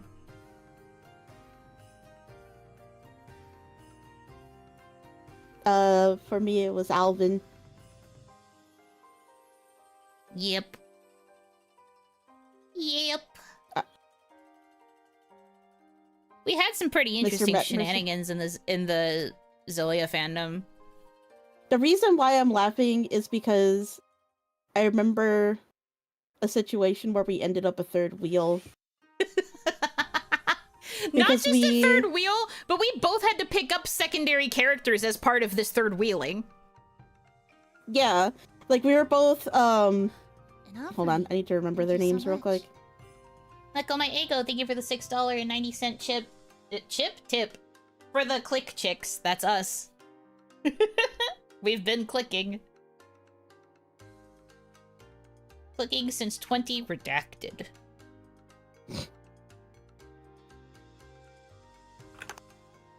We're, oh yeah, it was Elise and... Leia. Leia? Yeah. So long story short, we became friends with this, I became friends with another Jude because this was another fandom that was totally okay with doubles for the most part. And this particular person, really wanted to be friends with my Jude. And I was okay with that, so we were like Jude buddies. He was a Jude that paired with Mila. I was not. But we got invited to do a roleplay, me and Hitomi got invited to do a roleplay with this Jude and this Jude's Mila. And, it just ended up being weird because, well, one, the turn order was never very clear because the two of them were kind of just really, like, rocking the ship stuff that they were doing together in front of us. And it left me and Hitomi like, what do we do in this situation?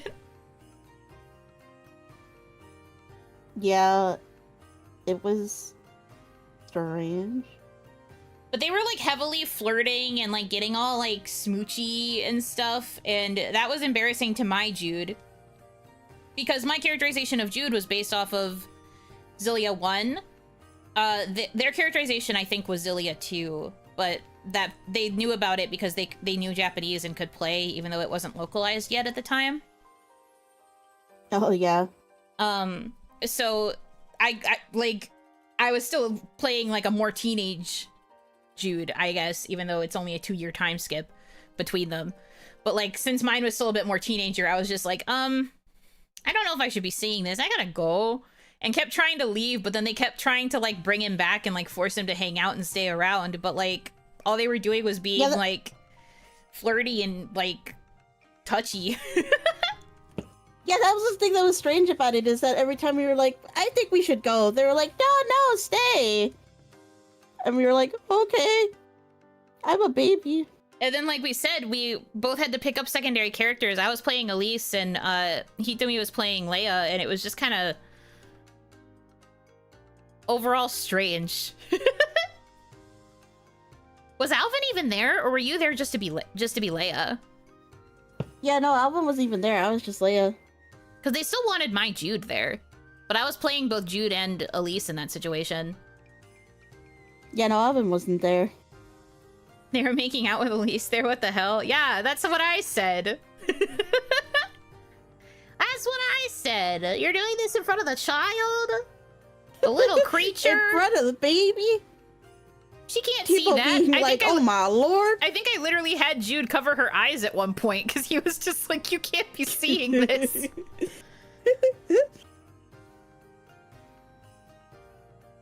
That was definitely one of the more interesting things. This was never done on like the actual blogs, however. This was something that was like brought onto a Skype group RP. I'm starting to realize that going onto Skype to roleplay... Never go to a secondary location! John Mulaney taught us this, we didn't listen. So true. Never follow people to a second location. But you're right, because even if we go into like when we hyperfixated on Udapri, like, oh no! all of the role playing that we did when we moved off of the blogs onto Skype was fucking bad. Don't get in the van. Don't get in the roleplay van. I know they're shaking the keys at you, but don't get in there. The keys being, finally, more characters to interact with. But no, we did also have a brief phase where we were in an Udapri roleplay group. And then we bonded with some people that were in the group, and we had, like, roleplays that we did with them on Skype. But they ended up being very, very dry. For lack of a better term, if not also... just bad. Honk you. Yeah. Of course you were? Yes, of course we were. The dark, dark Skype days, indeed. Honestly, Skype RP, truly a nightmare. I'm glad that by the time we transferred to Discord, we were pretty much out of, like, role-playing with other people. Yeah. We had, like, other eras, though. Like, I think you wanted to talk about the Project K role-playing era, didn't you? Yeah. Project K came after Udapri, so this would probably be the best time to address it, although I know you have to go to Beb soon. Yeah, it's fine. I could stay up longer. Okay. I have a later shift tomorrow. Was it text only on Skype, or were you voice RPing? It was text only with other people. I did voice roleplay occasionally with Hitomi. Yeah. But I had to coerce her to do it. She wasn't used to doing it. Absolutely not, yeah. She can do it now, though. I'm so proud of her.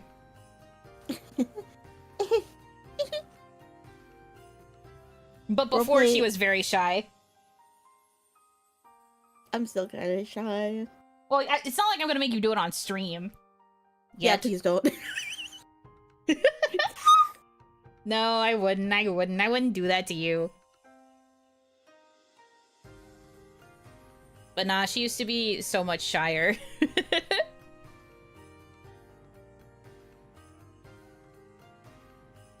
Anyways, so Project K.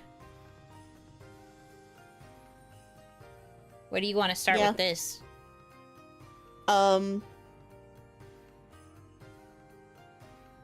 Project K was an interesting fandom to be in because, like, unlike Persona 4, where the Yosuke's, kind of, like, banded together and thrived off of being the same character, if the Project K people would try to distinguish themselves from other people playing the same character, they would use those like exclamation point modifiers. I don't know if you guys have ever seen this, but sometimes when you make a particular interpretation of a character that you like also know is pretty much OOC, you will put like a word and then exclamation point next to their name. So it would be like, I guess to give you a example, let's go with top exclamation point, Saruhiko. That's how you would denote that you are playing a version of Saruhiko that is a top. Yeah. And then you could also do the opposite by doing bottom exclamation point Saruhiko by using that to denote that he's a bottom. But they were basically doing stuff like that, except with way more out there descriptors. Are you going to tell them your favorite one?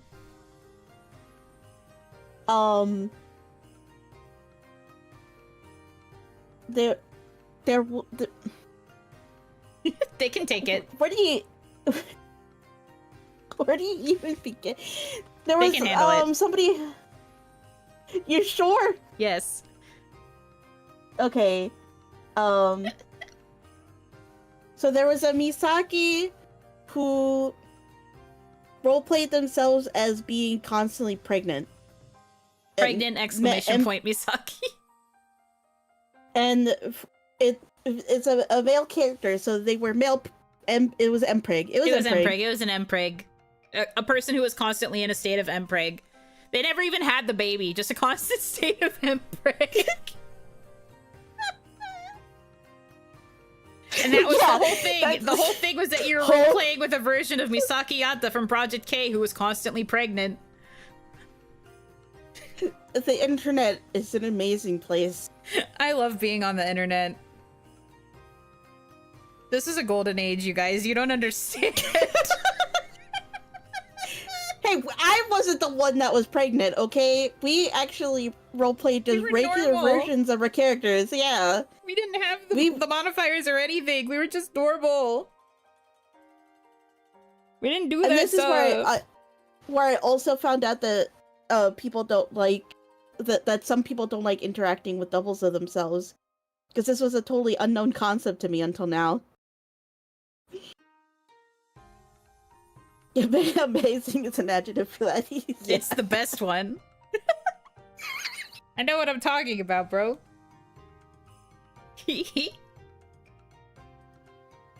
But yeah, we roleplayed in that circle for a little bit. We brought our friends there too. One played Mikoto, the other played Izumo, I think is his name. And then he also made a Kuro, because I also made a Shiro. Yeah. And then we also met the last person who ended up joining our friend group. It's funny that we met her so long later, but she was playing an OC that like wanted to interact with Mikoto. And that was how she got pulled into our friend group. I think she also ended up making a Neko later too. Yeah, she did. I remember that. But yeah, she became part of the friend group then. That was the last person to join it, our little circle. Mm-hmm.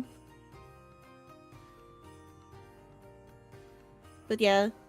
Where do we go after that?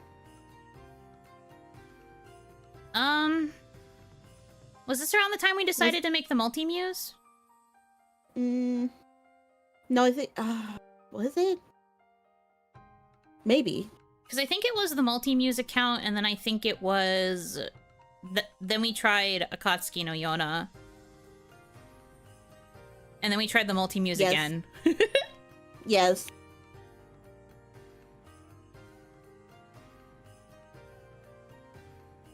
Akatsuki no Yona is where I found the most people who were egregious with putting random characters in their tags.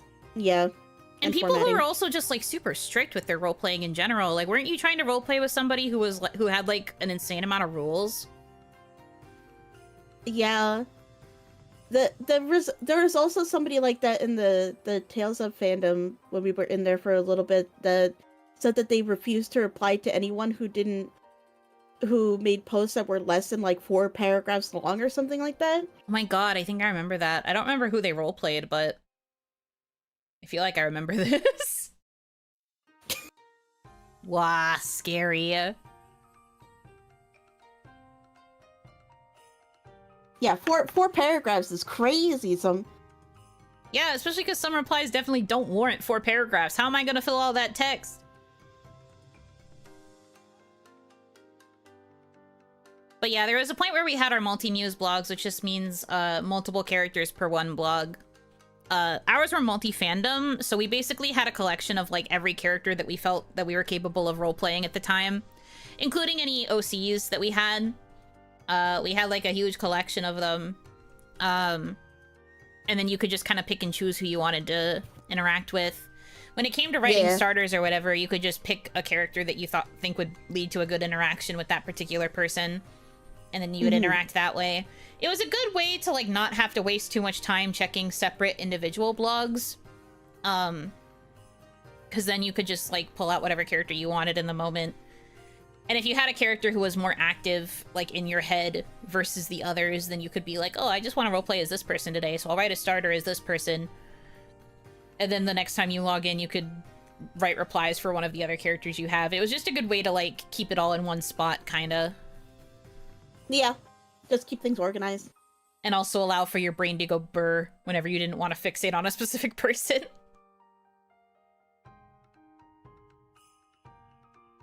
Ours weren't very active, though. We were mostly interacting with our friends as multi-muse accounts. Yeah, this was at the point where we were a little bit jaded about new people. New people, yeah. Because we had been burned by trying to trust others. Like I said, we made a few friends in the Udapri fandom that we tried to roleplay with, but it was kind of hard. Sometimes the way that they wrote just made it difficult. Yeah. We always end up dealing with at least one toxic person. It's always gotta be one, I guess. I don't remember who it was in the Udapri fandom. Like, I don't think the others were particularly toxic. I think it was just, like...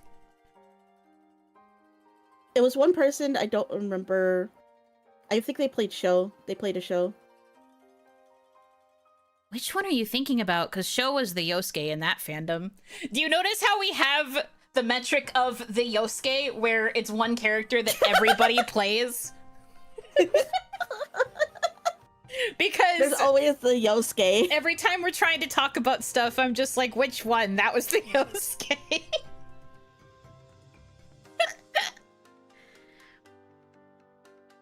I don't remember. Do you remember why they were toxic, though? Because I have no recollection of this. Oh, they were forcing headcanons of other characters onto the role players. Oh my god, yeah, that's the worst. And, yeah. Like, they kept making headcanons about how Tokia acts and then, like, critiquing me when I wasn't following their headcanons, which is just weird. Crazy. It was that kind of thing, though, that actually caused me to, like, finally leave the Persona fandom, circling back to the original. Because there was this one person who made an OC, and she had an established story for how she envisioned this OC interacting with all of the characters in Persona 3. And anytime she started role-playing with someone who was playing a canon character, she expected them to act like how she wrote their dynamic in, like, her big lore dump on her blog. Like, you had to go read the lore dump on her blog to figure out how she envisioned the character interacting with her, and then you would have to follow that, or she would get kind of butthurt. Yeah, but like a big thing for me for role playing is establishing those connections. So I don't really mind having the role plays where you just like pretending to meet a character for the first time, you know. And you did that as the default, but that was why she got kind of butthurt, because she expected you to have this particular way of acting with her, because you were both boxers or whatever. Yeah, and then she whipped up this whole, like, frenzy about how, like, she was one of the ones that started the negative, we're in a clique mindset, wasn't she? Yes, it was actually because she made, like, a huge call-out post about us, I believe. Well, specifically, she made a call-out post about me. Call-out post about you, yeah. Saying that I was this, like, big proponent of, like, clique mentality, and that I was, like, a mega bitch, and that I was, like, doing People all of just these, be like... making up shit on the internet. The thing is, I didn't know about it, because I had already had my Junpei kind of on hiatus, because I was focusing on, like, school at the time. The only reason I found out about it is because the Yosuke and Yukari in our friend group came in and were like, hey, they're talking shit about us, but particularly they're talking shit about you. And I was like, why? I was like, I'm in my lane. I'm in school. What did I do? And the answer was just the fact that I hadn't been fully receptive to how she wanted, like, her universe to be, because she thought that the universe needed to rely on her and her character.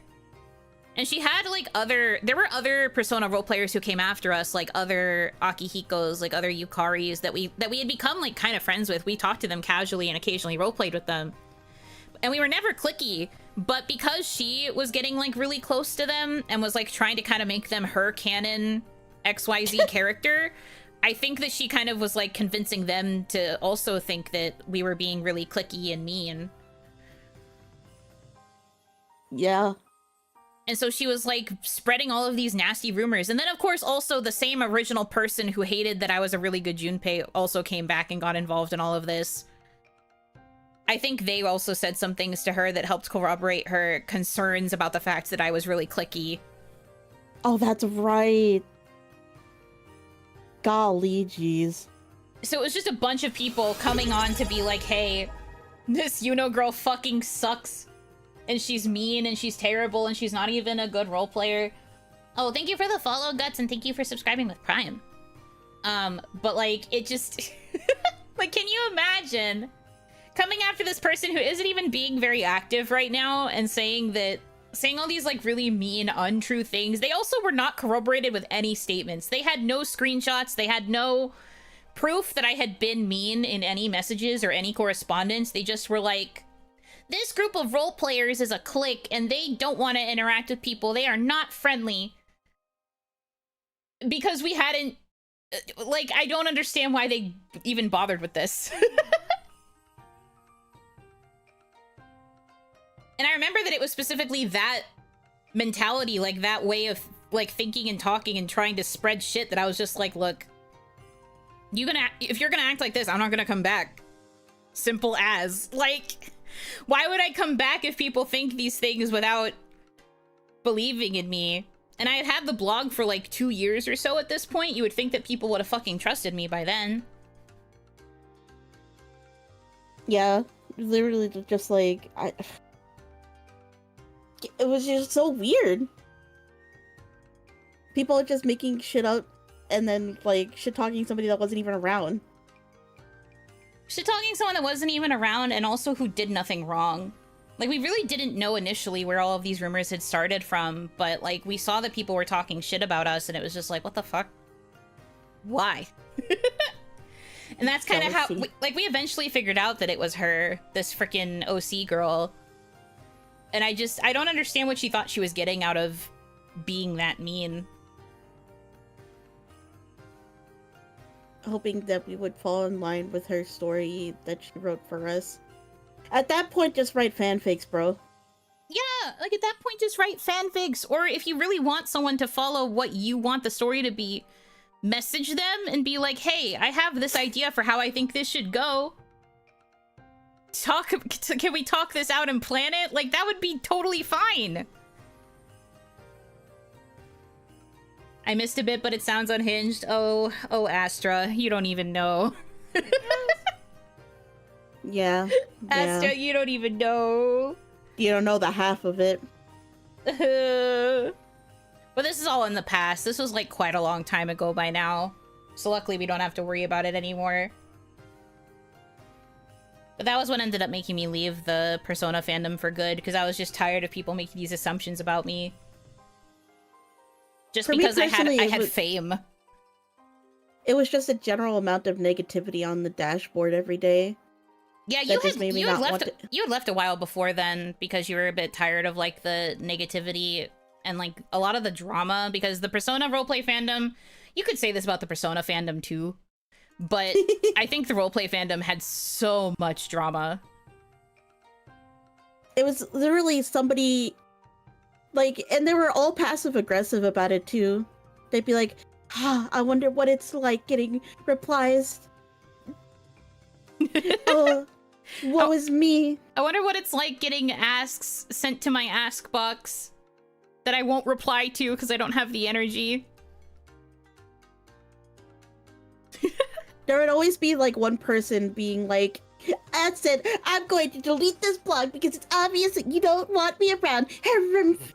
You need to convince me to stay. Harumph. You And need I'd be to like, prove that okay. I'm a good writer and that you want to roleplay with me. And we would And be then like, I would okay. make starters, and then nobody would reply to them. Right, that's the thing. There eventually just became a point where, like, even if you would write, like, a purposeful starter so that you could have something to work with a person that followed you, they just wouldn't reply to it anymore. Or they'd specifically be like, I'm not going to reply to this because it's not good enough, or, like, it's not what I wanted, or whatever. And I'm just like, then write your own! Oh my god! Crazy. Just like big sighs all around. Fainting couch swoon, literally. I hate the internet sometimes, true. But that was why we left it. Other fandoms had their shares of, like, little mini dramas, but were usually not nearly as bad as Persona was, in my opinion. That's true. I think every other roleplay experience that I had, even when I was, like, joining closed groups or whatever, was never nearly as bad as it was when I was in the Persona fandom.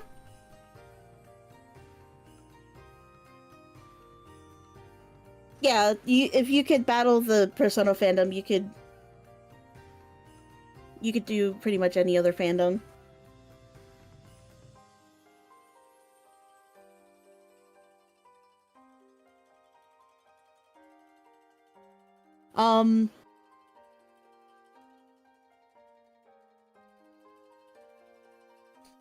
It sounds like the popular person mentality for people locked to their computer. Yes, basically. There was a lot of stake being put into people who were just role-playing anime characters. Now you RP almost every day. I think, like, sometimes what I do is RP, sometimes it's not. VTubing's kind of weird like that.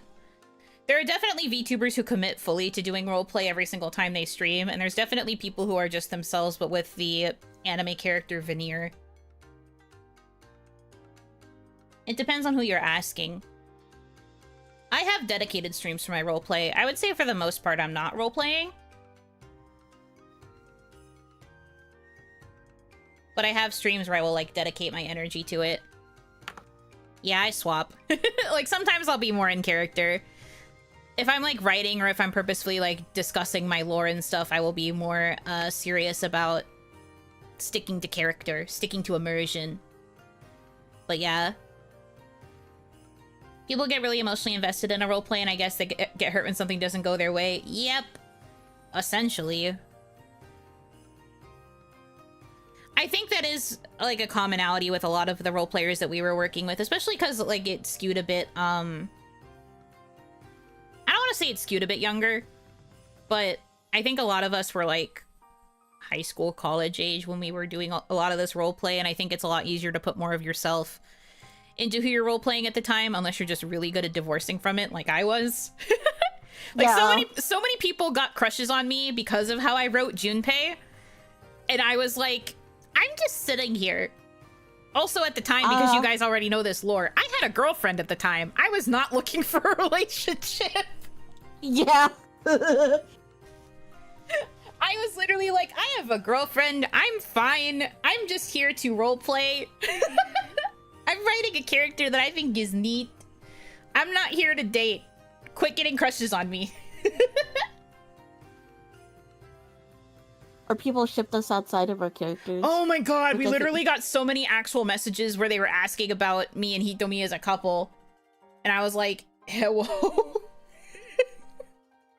No. Moving on. Literally like, no. The one hitting on you, I'm open to NTR possibilities. Oh my god. No! No! Nightmare world.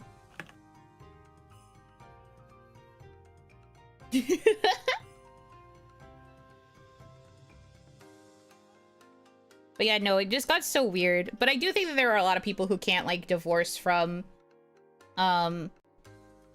role-playing in that way, which I think is what caused a lot of the, like, feeling confusion. Emotional confusion.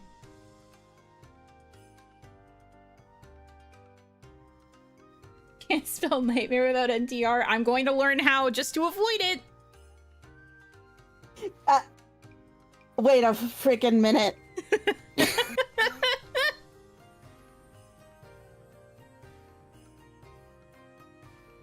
I'm like that one meme of Lisa Simpson staring at the table. The realizations. Igme, yeah. It's no longer nightmare, guys. The new word is Igme.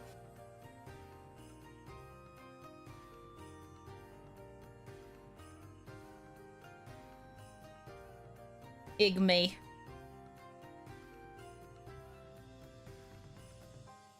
That's what you had after you woke up from your nap. Because you said you had weird dreams today, right? Were they Igmes? They weren't full-on Igmes, no.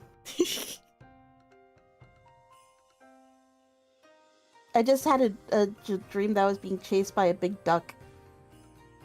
A big duck? Yeah. I don't know. Don't ask me to put logic to my dreams.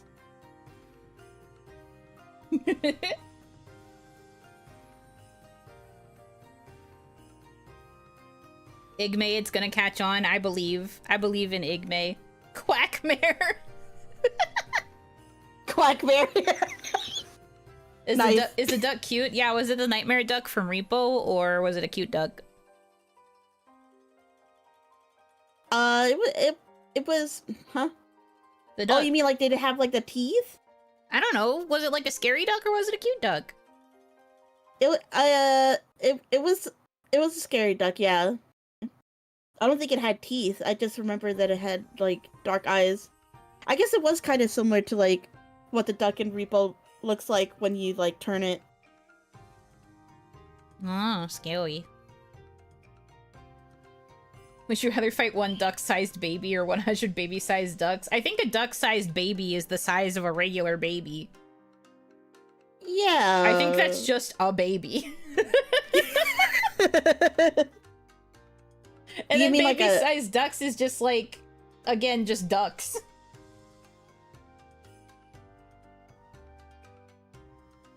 That said, I like babies. I couldn't fight them.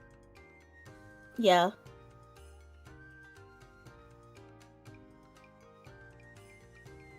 But, yeah, well,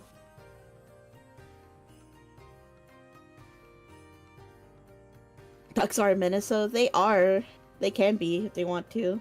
Take the I baby. thought it was mostly geese that were menaces, though, more than ducks. Can't believe the ducks will face Yuno's wrath. I mean, I still don't think I would hurt them either. I just would be able to fend them off more easily than I would a baby.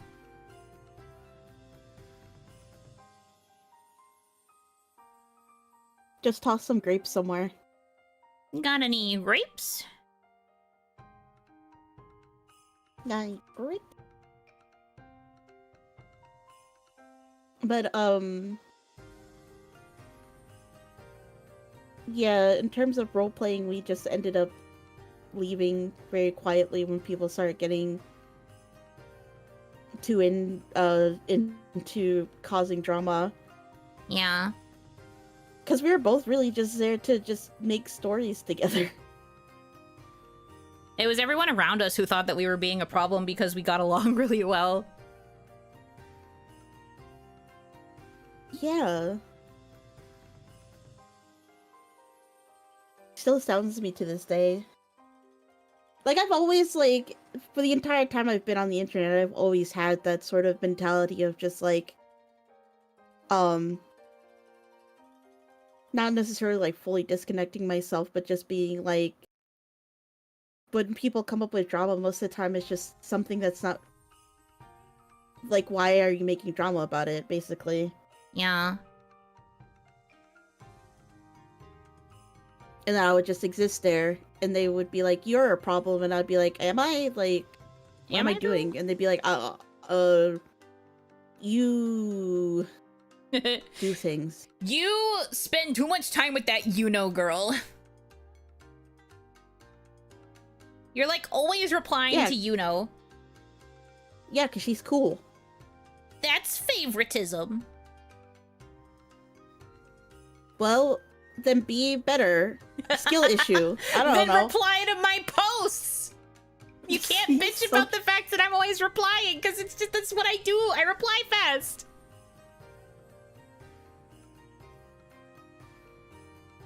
I'm sorry. Oh yeah, that yeah, you know, is always still to this day a very fast replier. It's true. Hitomi could take like 2 or 3 days to write up like a really nice reply, and I will reply within like 20 minutes, and then I have to wait a couple more business days. If she is not replying, it is because she is busy or she is sleeping. Literally, yeah. Or because I forget, which I think is what happened to the last threads that we had going. I kind of just forgot. Or just had other things going on.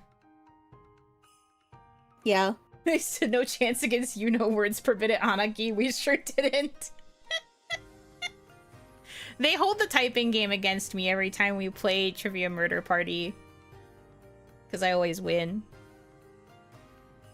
I mean, I have a pretty decent typing speed, too. She does. Do you know what it is offhand? Like the last time you tested it? I want to say in like the 80s to 90s. Yeah, I'm in the 90s. We're about the same. I'm a little bit slower, but that's mostly because I tend to make a lot of typos, and then I will go back and fix the typos. Is there a battle royale typing game like Tetrio? There was that There one should that be. was like that typing racing game where like you type and the more accurate you are, the further your car goes in a little race. But I don't know if that's really battle royale because I don't know how many players can play it. Oh, I never heard of that game. That sounds like fun though. A couple of the other former kawaii girls have played it on stream before. Babble Royale is a good one. That's a good name. Battle Royale, that's amazing. Let's see, Babble Royale. It's a Steam game. Intense multiplayer free-for-all that combines word-making skill with fast-paced tactical and strategic action. Oh, this is more like Battle Royale Scrabble. Oh, okay. Oh yeah, I've spoken to Yuno before about Typing of the Dead. But yeah, she does If we not could like find zombies. a version of Typing of the Dead that's not scary. No zombies. Although, honestly, if I was locked in on typing, maybe I wouldn't notice the zombies as much.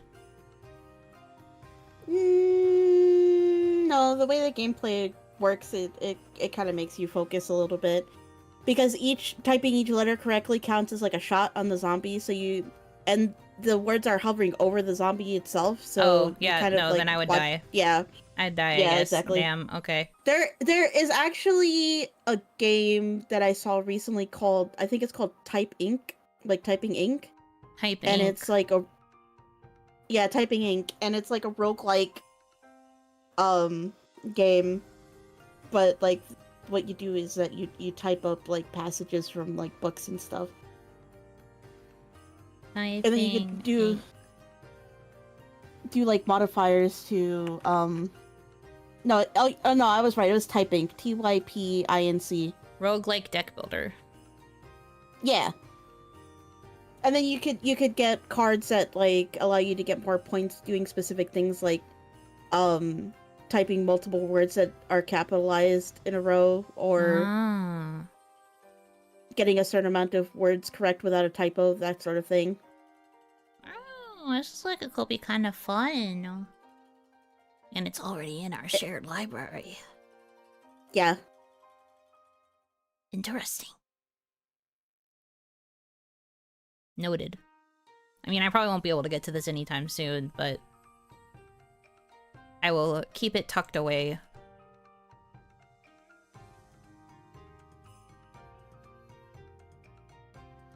Yeah, I mean, you can always talk about how some zombie games are more action than horror, but it's not the jump scare aspect of zombies that doesn't like. She just doesn't like the look of them. It's the look and the gore. I really don't like it. Some zombie designs are just really grotesque. And it doesn't work well for me. Because if she was fine with zombies, if it was more actiony, I would be begging her to play Resident Evil with me. Yeah, she's already shaking her head no. No.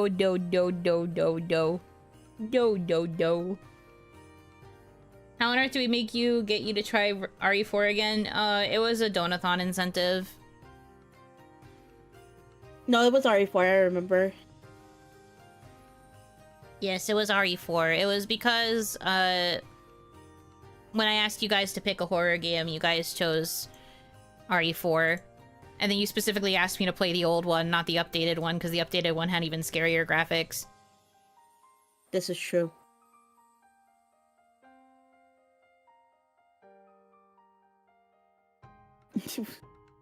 Yeah, if the zombies didn't look like zombies, she'd probably do a little better with it.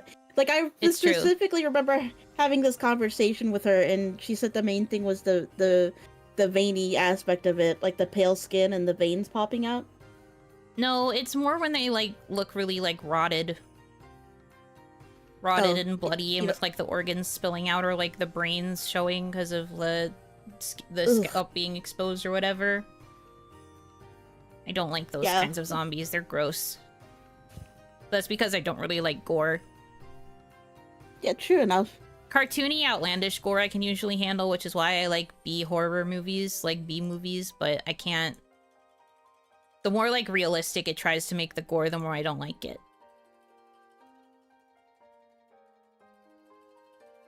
Fair enough.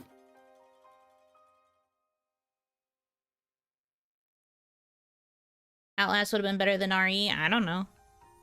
I don't really go out of my way to play horror games.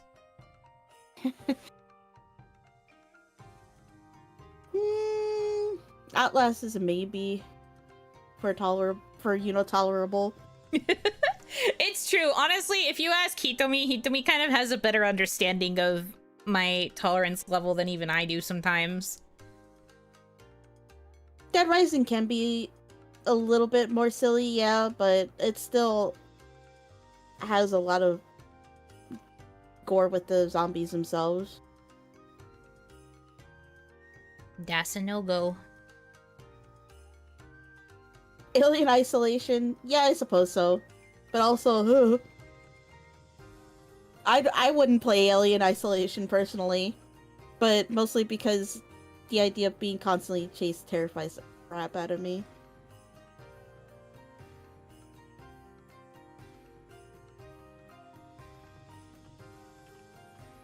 But, let's see. How do we get on this topic again? I don't know. That usually happens during OniMon, though. I never know how we end up in the opposite direction of what we're supposed to be talking about. Have the same thing as she. Are we just gonna talk about fears now? What's everyone's biggest fear? For me, it is deep water and deep space. I think that may be another reason I wouldn't be able to play Alien Isolation. True, because that is just like being stranded in space with an alien on a pretty empty ship, as far as I know. Same as she? Oh, that's good to... She and I have something in common, I suppose. But that's also why I refuse to play Subnautica, because I have heard stories about Subnautica and the fact that there are creatures of the deep there.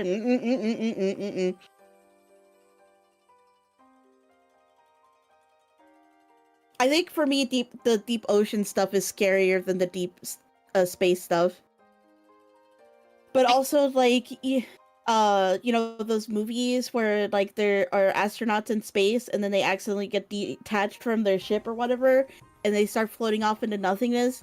And because of the fact that there's a lack of gravity in space, they just keep floating in the same. No, I don't like it. I don't like it. Help her, she's freaking out. Oh yeah, people. I've had friends send me pictures of some of the creatures from Subnautica, so I know exactly why I don't want to play it ever. That's fair. Outer Wilds, yeah, probably not. I've been hesitant to play No Man's Sky because of that too. There was, oh god, what was the name of? There was a horror game where you were like a dude, like a mechanic in a space station. I'm going to feel really dumb when somebody gets it. But it had the alien creatures that would not die if you headshot them. You specifically had to get their limbs. Dead Space, yes, thank you. I did feel really dumb once that somebody got it. But yeah, in Dead Space they had those sections where you had to float around in space with a limited oxygen supply. And I hated those sections so much. That actually reminds me, when we played that one game off stream that was the co-op game with the two authors. We had a whole section we were floating in deep space with limited air supply, and we had to get to the different tanks. Yeah, that sucked. It sucked so hard.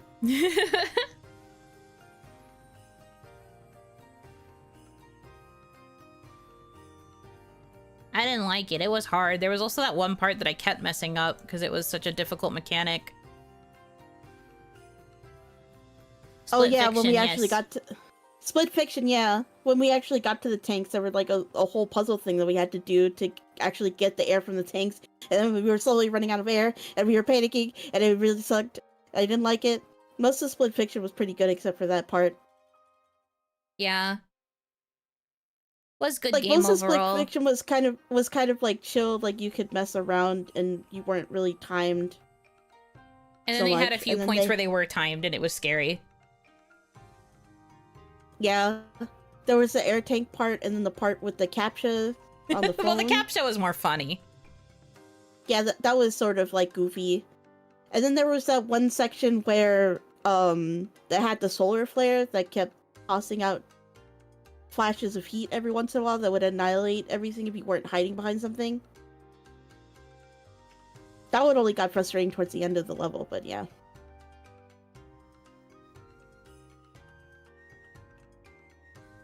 It Takes Two? I don't know. Maybe. I was about to type a reply because you were still talking about something else, but Kaya's been wanting to play that game with me ever since Kawaii, but the main reason we haven't done it is because she's hesitant to commit to a long-form series. Oh, you know what, fair enough. Yeah, because It Takes Two would take a while. It would.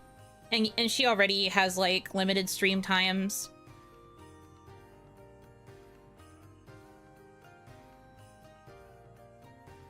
Oh yeah, I know it's fun. I would probably enjoy it. It's just that Kaya really wanted to play it with me.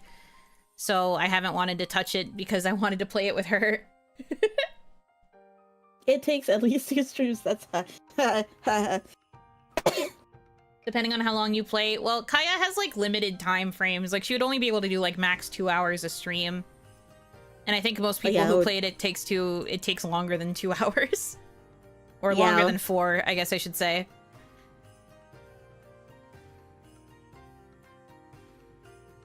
We never got to it in Kawaii because we couldn't schedule a time that we wanted to commit to a weekly thing.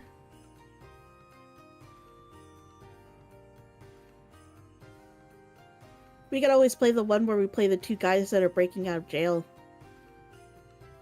The jail one? Maybe. The jail one. I don't know if I'd like that one. You know what, fair. It takes 200 days because Kaya is very busy pirating and ninja-ing and ninja pirating. True. Yeah, exactly. It's definitely not longer than 10 hours total, even if you do all the side content and goof around. Okay, but here's the other thing you have to understand. Kaya Nishikino will actively troll me. Rather than make progress, she will kill me for the 2 hours that we are playing the game. If it means that she gets to kill me.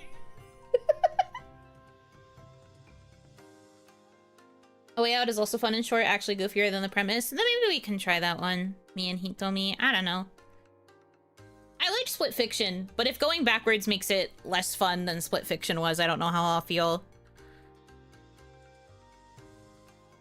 But it is worth looking into, I suppose. Just give her ads in retaliation. So true. Force her to watch ads whenever she's being a little butt. Can I even do that? Can I force one individual to watch ads? I don't think I can. The most I could do would be time her out, but like, she'd already be in VC with me.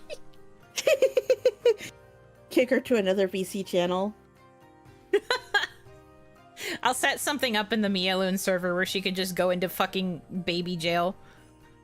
Exactly. Get baby jail. And then prevent her from coming back into the VC I'm in. Hi guys, it takes two. No, it takes one.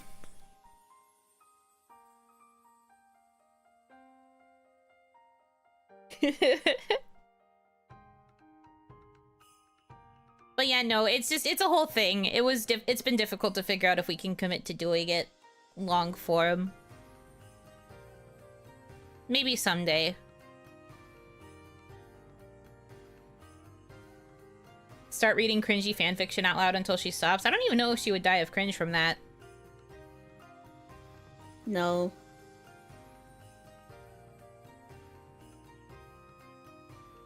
Play a game where you're screen sharing to play and switch to an ad. Nothing beats a Jet 2 holiday.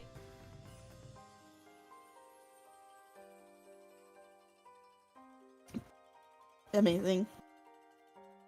Crazy.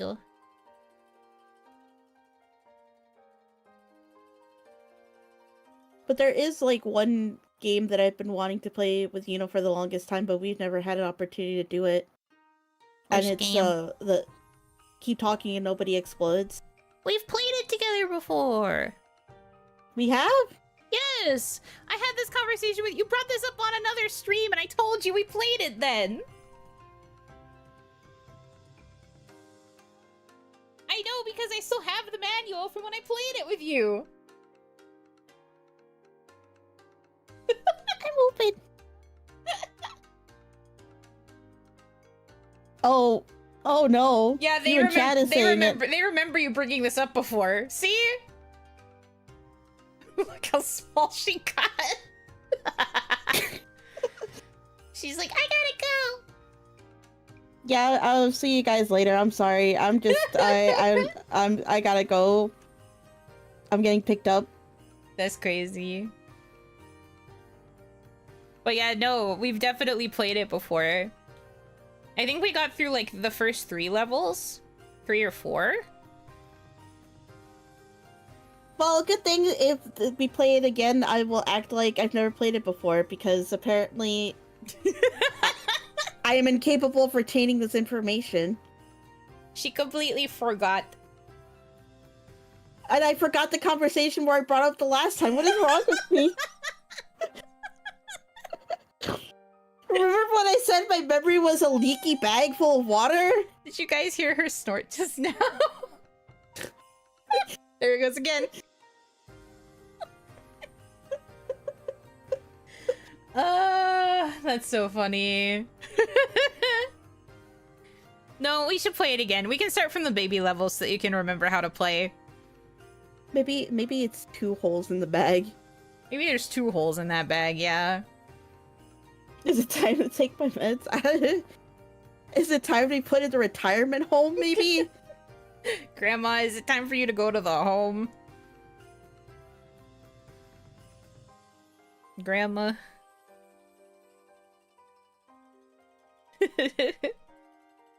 I also remember we played this asymmetrical co-op game where one person was like a hacker and then the other person was like a secret agent. Yeah, I really liked that one.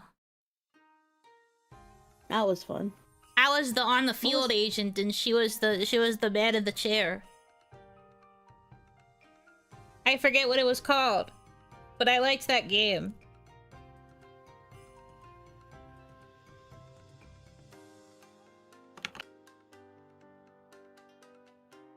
Operation Tango. Thank you, Astra. Yeah. Good game. Never seen anyone play more than 2 levels in that game. I think we almost beat it. We were on like the second to last level, if not the last.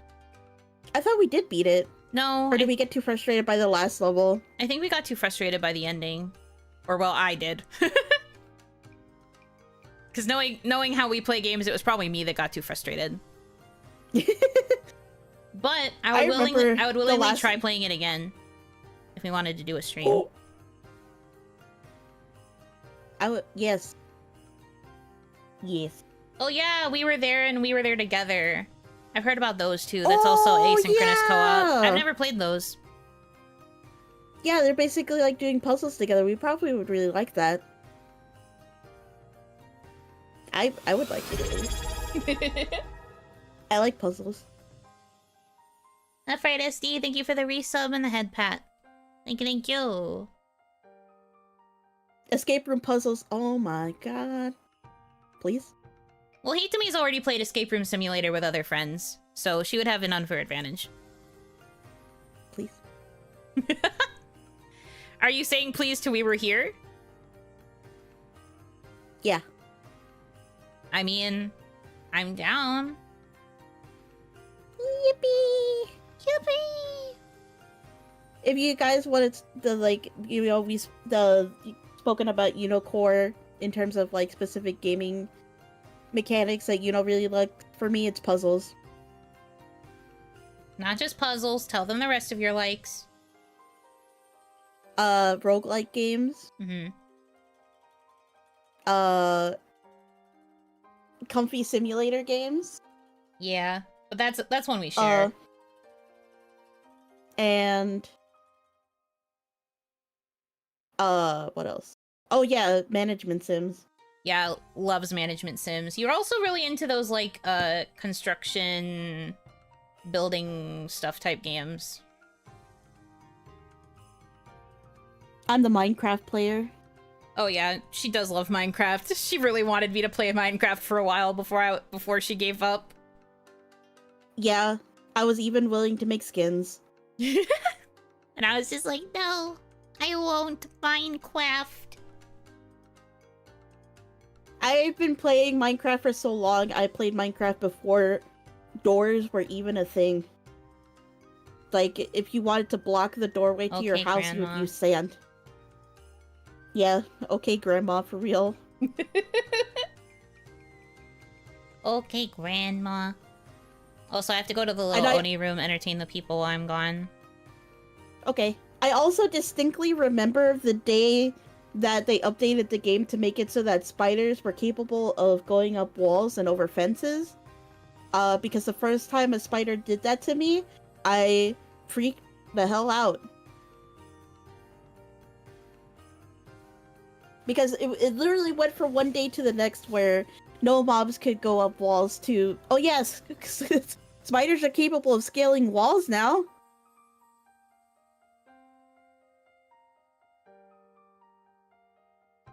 And I would be, I remember I was specifically tending my garden and there was a fence around it and a spider came in and started attacking me and I went...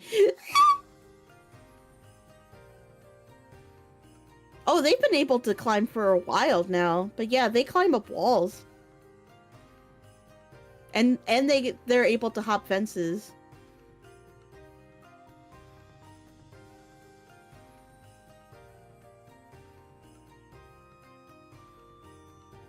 But yeah, before they did not do that.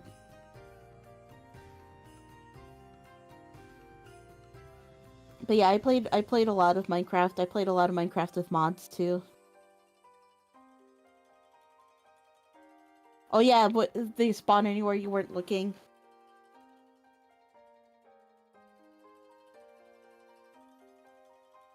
Creepers. Aw, man.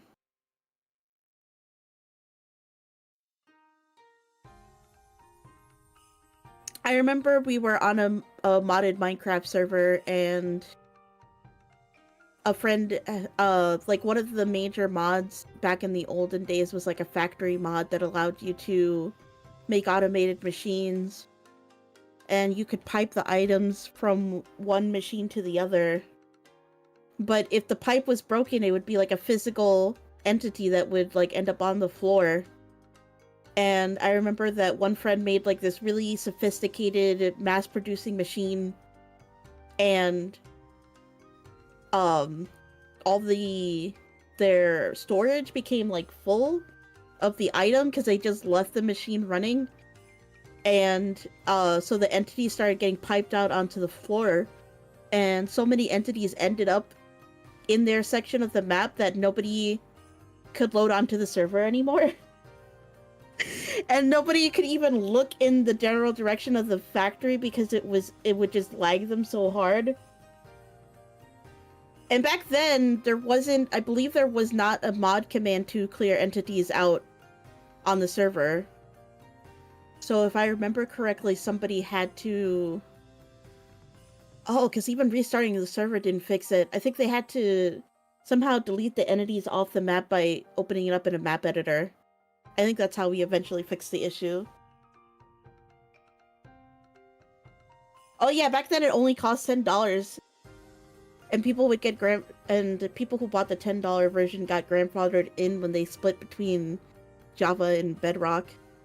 Although I don't think I've played the Bedrock version of Minecraft at all.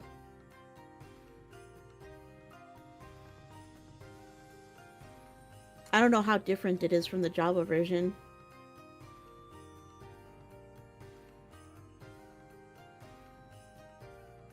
Back when there was in-dev and there was no Nightman.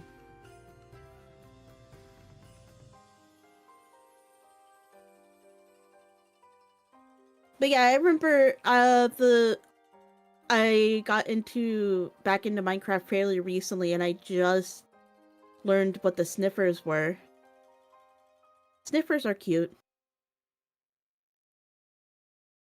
Probably runs way faster because Java is slow as fuck, yeah. Unfortunately so. But, oh my god! Kaya? Oh, you okay there? Oh, Kaya's like, Minecraft? Minecraft? She likes Minecraft. Fair enough. She's on the big VSMP server. She likes Minecraft. Fun. Minecraft. Hitomi likes Minecraft too. Yeah, I haven't played it recently though. I've just been mostly playing the spectrum of Hitomi core games that are related to just like laid back, comfy simulator games. Those kinds of games are just easier to play when you are a busy working person. It's good to wind down with, yeah. Low stakes, kind of like easy gameplay loops. No like, real time things. The current game that I play right now when I want to just play a game is called Ship Inc. And all you're doing is opening up boxes full of items and then getting little slips telling you which items go to where and packing them in new boxes and shipping them. Minecraft can be a time sink. That is so true. You always have to be careful with those type of games where you don't look at the clock.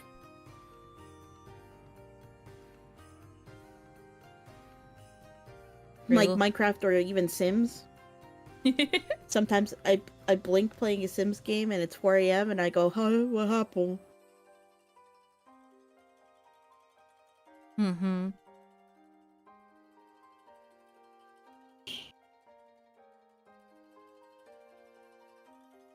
But yeah, Yeah. I have moved on a little bit from Poke Rogue. Poke Rogue was usually my go-to turn brain off and game for a while, but now it's making me too eepy. So I've you're actually getting too relaxed playing it. Yeah, so now, to the surprise of probably everyone when I go to say this, I'm actually getting really into playing solo peak when I need something to do and I'm bored. Which makes me really happy. Yeah, obviously. I've already told you guys, but Peak is also one of her current fixations. So we make a habit out of playing more Peak together. We play on Tenderfoot, so we don't have to worry about the fog, but we climb together sometimes, and we just like yap while we're climbing. This was something that I was talking about the last time we were peeking together, but I remember saying that I wished more games had a variable difficulty where you could choose how the difficulty worked for you. Like what parts of it were challenging and parts of it weren't. Because, like, I don't like being hurried by the fog. Mm-hmm. I just, you know... Because sometimes the fun of Peak is just, like, messing around or, like, finding items and inventory management and just, like, working together. So, like, I feel like the fog is just a little bit detrimental. It just makes you hurt, which I guess is part of the difficulty. It makes people want to panic and slip up or whatever. Yeah. But yeah, we played on Tenderfoot, and the last time we played... Was it yesterday? It was yesterday, yeah. Yeah, we got all the way to the caldera. We were actually, like, really close to the actual, like, top, like, the last section. But I died, and then she died not long after, because we didn't have any food. Yeah, right, we didn't have any food, so I didn't have enough stamina to make it up a really long climb. And I ended up slipping and falling into the lava. It was so sad. We were so close. But in the process, I did get her like 5 or 6 badges, including the aeronautics badge. Yeah, she strapped a bunch of balloons to me, and I was like, yippee! And then she saw me leave the cavern because she thought me hitting the ceiling would be enough to prevent me from dying. And she saw me leave the cavern and was like, oh no. Yeah, so basically my plan was I was hoarding the balloons for her. We finally got the last balloon we needed at the small grouping of luggage that's like right before the caldera, and I was like, I guess we could try going into the cavern and seeing if you get the aeronautics badge even if you hit the ceiling. And then so I strapped them onto her, and then I told her to jump, and then I slowly saw her just like back up out of the ceiling and through the entrance, and I was like, oh, well, goodbye then. Goodbye. Guess we will never know the answer. I couldn't control that. It literally, like, made me move. But thankfully I had a cure-all on me, so I was able to, like, revive her. Yeah. After she inevitably came down. It was before the entrance to the kiln, by the way, not the caldera. We had crossed the caldera before we did it. Oh, yeah. Sorry. Because I died in the caldera, and then you had to reincarnate me. Right, I get the caldera and the kiln mixed up all the time in my head. Yeah, so we died in the kiln. Pensive. The kiln is, like, crazy hard. It is. But that was the first time I ever made it there, so I still felt pretty proud. Yeah. Yippee! But yeah, we were so close to the top. I actually, like, you could see the entrance. We did try once more after that, because that was the first run we did. The second run we did, I think we ended up dying in the Alpine? Yeah. We ended up slipping and falling off a big rock in the Alpine. Yeah, we both fell down the same rock, and I think she died on top of me. Yep. Whoopsies. But to be fair, the Alpine map from yesterday was literally ass. It took us forever to climb it the first time, so when we had to climb it again, we were both just like, where do we go? This map sucks. I wonder if it was any better today. Oh, yeah, true. Or if would people end up with Mesa again? I don't like the Mesa. Nobody likes the mesa. I don't like it there. It's cringe. It's very treasure. There's so many things that could kill you before you even get to the mountain part. There's like 5 badges associated with dealing with shit in that area alone. Like if you get hit by a tumbleweed, and then another tumbleweed, and then another tumbleweed, and then another tumbleweed. Oh, have you told them that story? No. So before Yuno had the collab, we had a session together so that I could give her the rundown of how Peak worked. And when we got to the mesa, for some reason the tumbleweeds were just out to get us. Like they were literally, it was literally They one were after the other. aggroed on me. They were targeting me. And like literally anytime she would stand up and recover herself, another one just go whoop. And immediately I think take me out. I got hit by like 4. And then eventually the tumbleweeds just like smacked us right into a bunch of They smacked me into a cactus cacti. and then I died. Yeah. You know is tumbleweed coated? What do you mean by that? What does that mean? Why am I tumbleweed coated? What do you mean by this? What did they mean by this?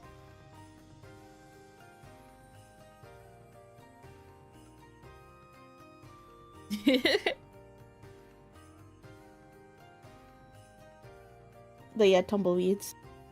Awful. But yeah, I don't like the mesa. The alpine is okay. Yeah, all you have to do is hunker down every once in a while for warmth, and that's about it. And we found out that we don't even necessarily have to hunker down. If we just hold hands when the wind is blowing, we can counter all of the blizzard. Yeah. Because the body warm thing is a legit mechanic in the game.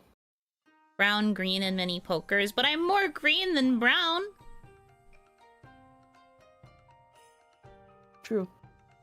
What the freak? I am not a tumbled weed. If anything, I am a cactus. I will take being cactus coated. I am prickly and hard to approach, and you should not hug me. Yeah, she does not like hugs. What is green but a shade of brown? Huh? Huh? Wait, huh? I thought brown is technically a shade of orange. What the freak? What? No, I'm saying what the freak to the comment. I don't know.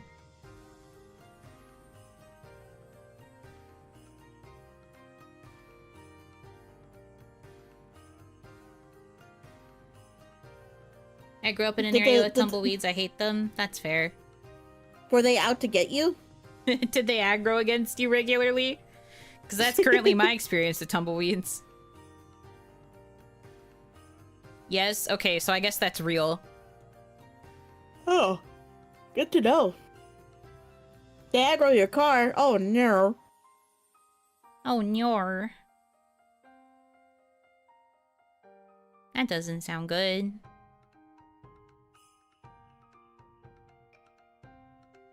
Ugh.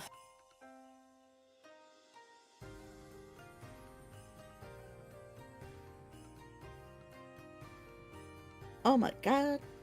Time sure flies, huh? Getting tired? A little bit, yeah.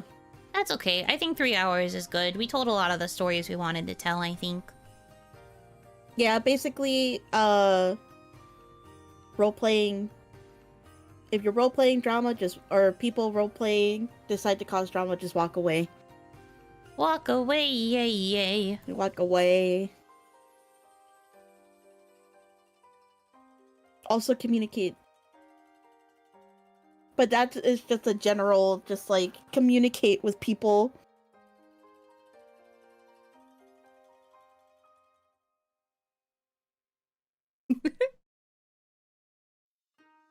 Cactus coated, guzzles water, flower blooms, likes full sun, wait it fell apart. Yeah, sorry, that is the one way I am not a cactus.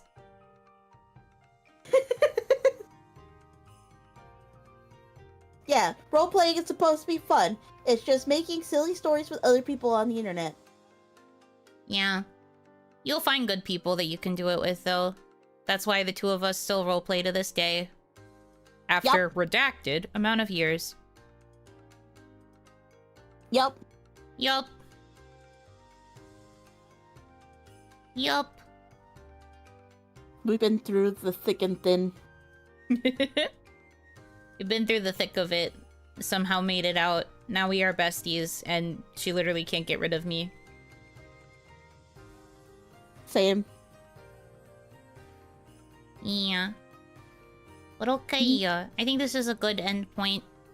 We gotta make sure Miss Hitomi gets rest for work after all. Yep.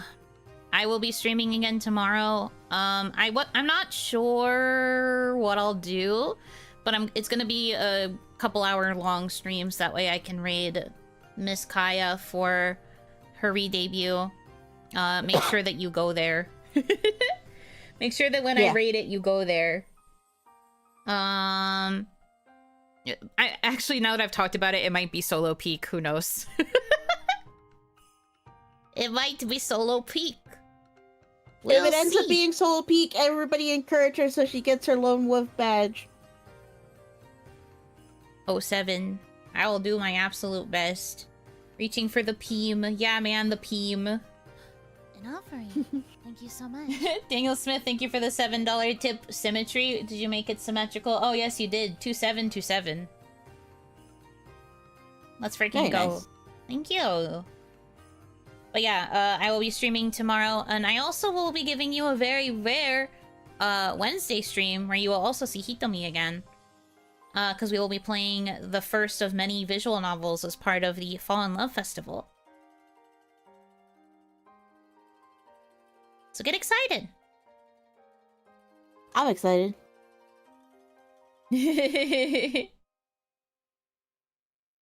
Yeah, I picked, of all of the ones that I agreed to play, I picked one for Hitomi to read with me that I think, she would enjoy. And I'm looking forward to playing all the other ones with you guys the rest of the week, too. It'll be nice to just kind of lose ourselves in some visual novels for a while. Hehe. Yeah. You were born for this festival? Thank you. I am glad that they accepted me when I applied. Because there's a chance they might not have, but they did. And I'm also very happy that devs saw me on the list and were like, yes, I want this creature to play my game. Yeah. But we're gonna see a lot of visual novels for the rest of the week, starting from Wednesday. Many cases it's going to be 2 a day, because I agreed to a lot. This is just who I am, I'm sorry. But I'm also not. Reaper D Sleeper, thank you for the follow. But yeah, it's gonna be a lot of visual novels this week, and then going into next week too, because it doesn't end until the 1st. So lots of visual novels. We'll still have like OniMon on Monday, but the overall like actual content for several days starting on Wednesday is gonna be visual novels. Get ready for lots of voice acting and lots of gushing over cute characters. So you'll see all of those waiting rooms up shortly, because I'll probably work on that after I end stream. But yeah, that's the plan for the rest of the week. I hope you look forward to it. Until then, thank you guys so much for choosing to spend time with me. I hope that you have a good rest of your time zone, and until I see you again, Yunotsu! Say goodbye, Hitomi! Yunotsu! Bye-bye.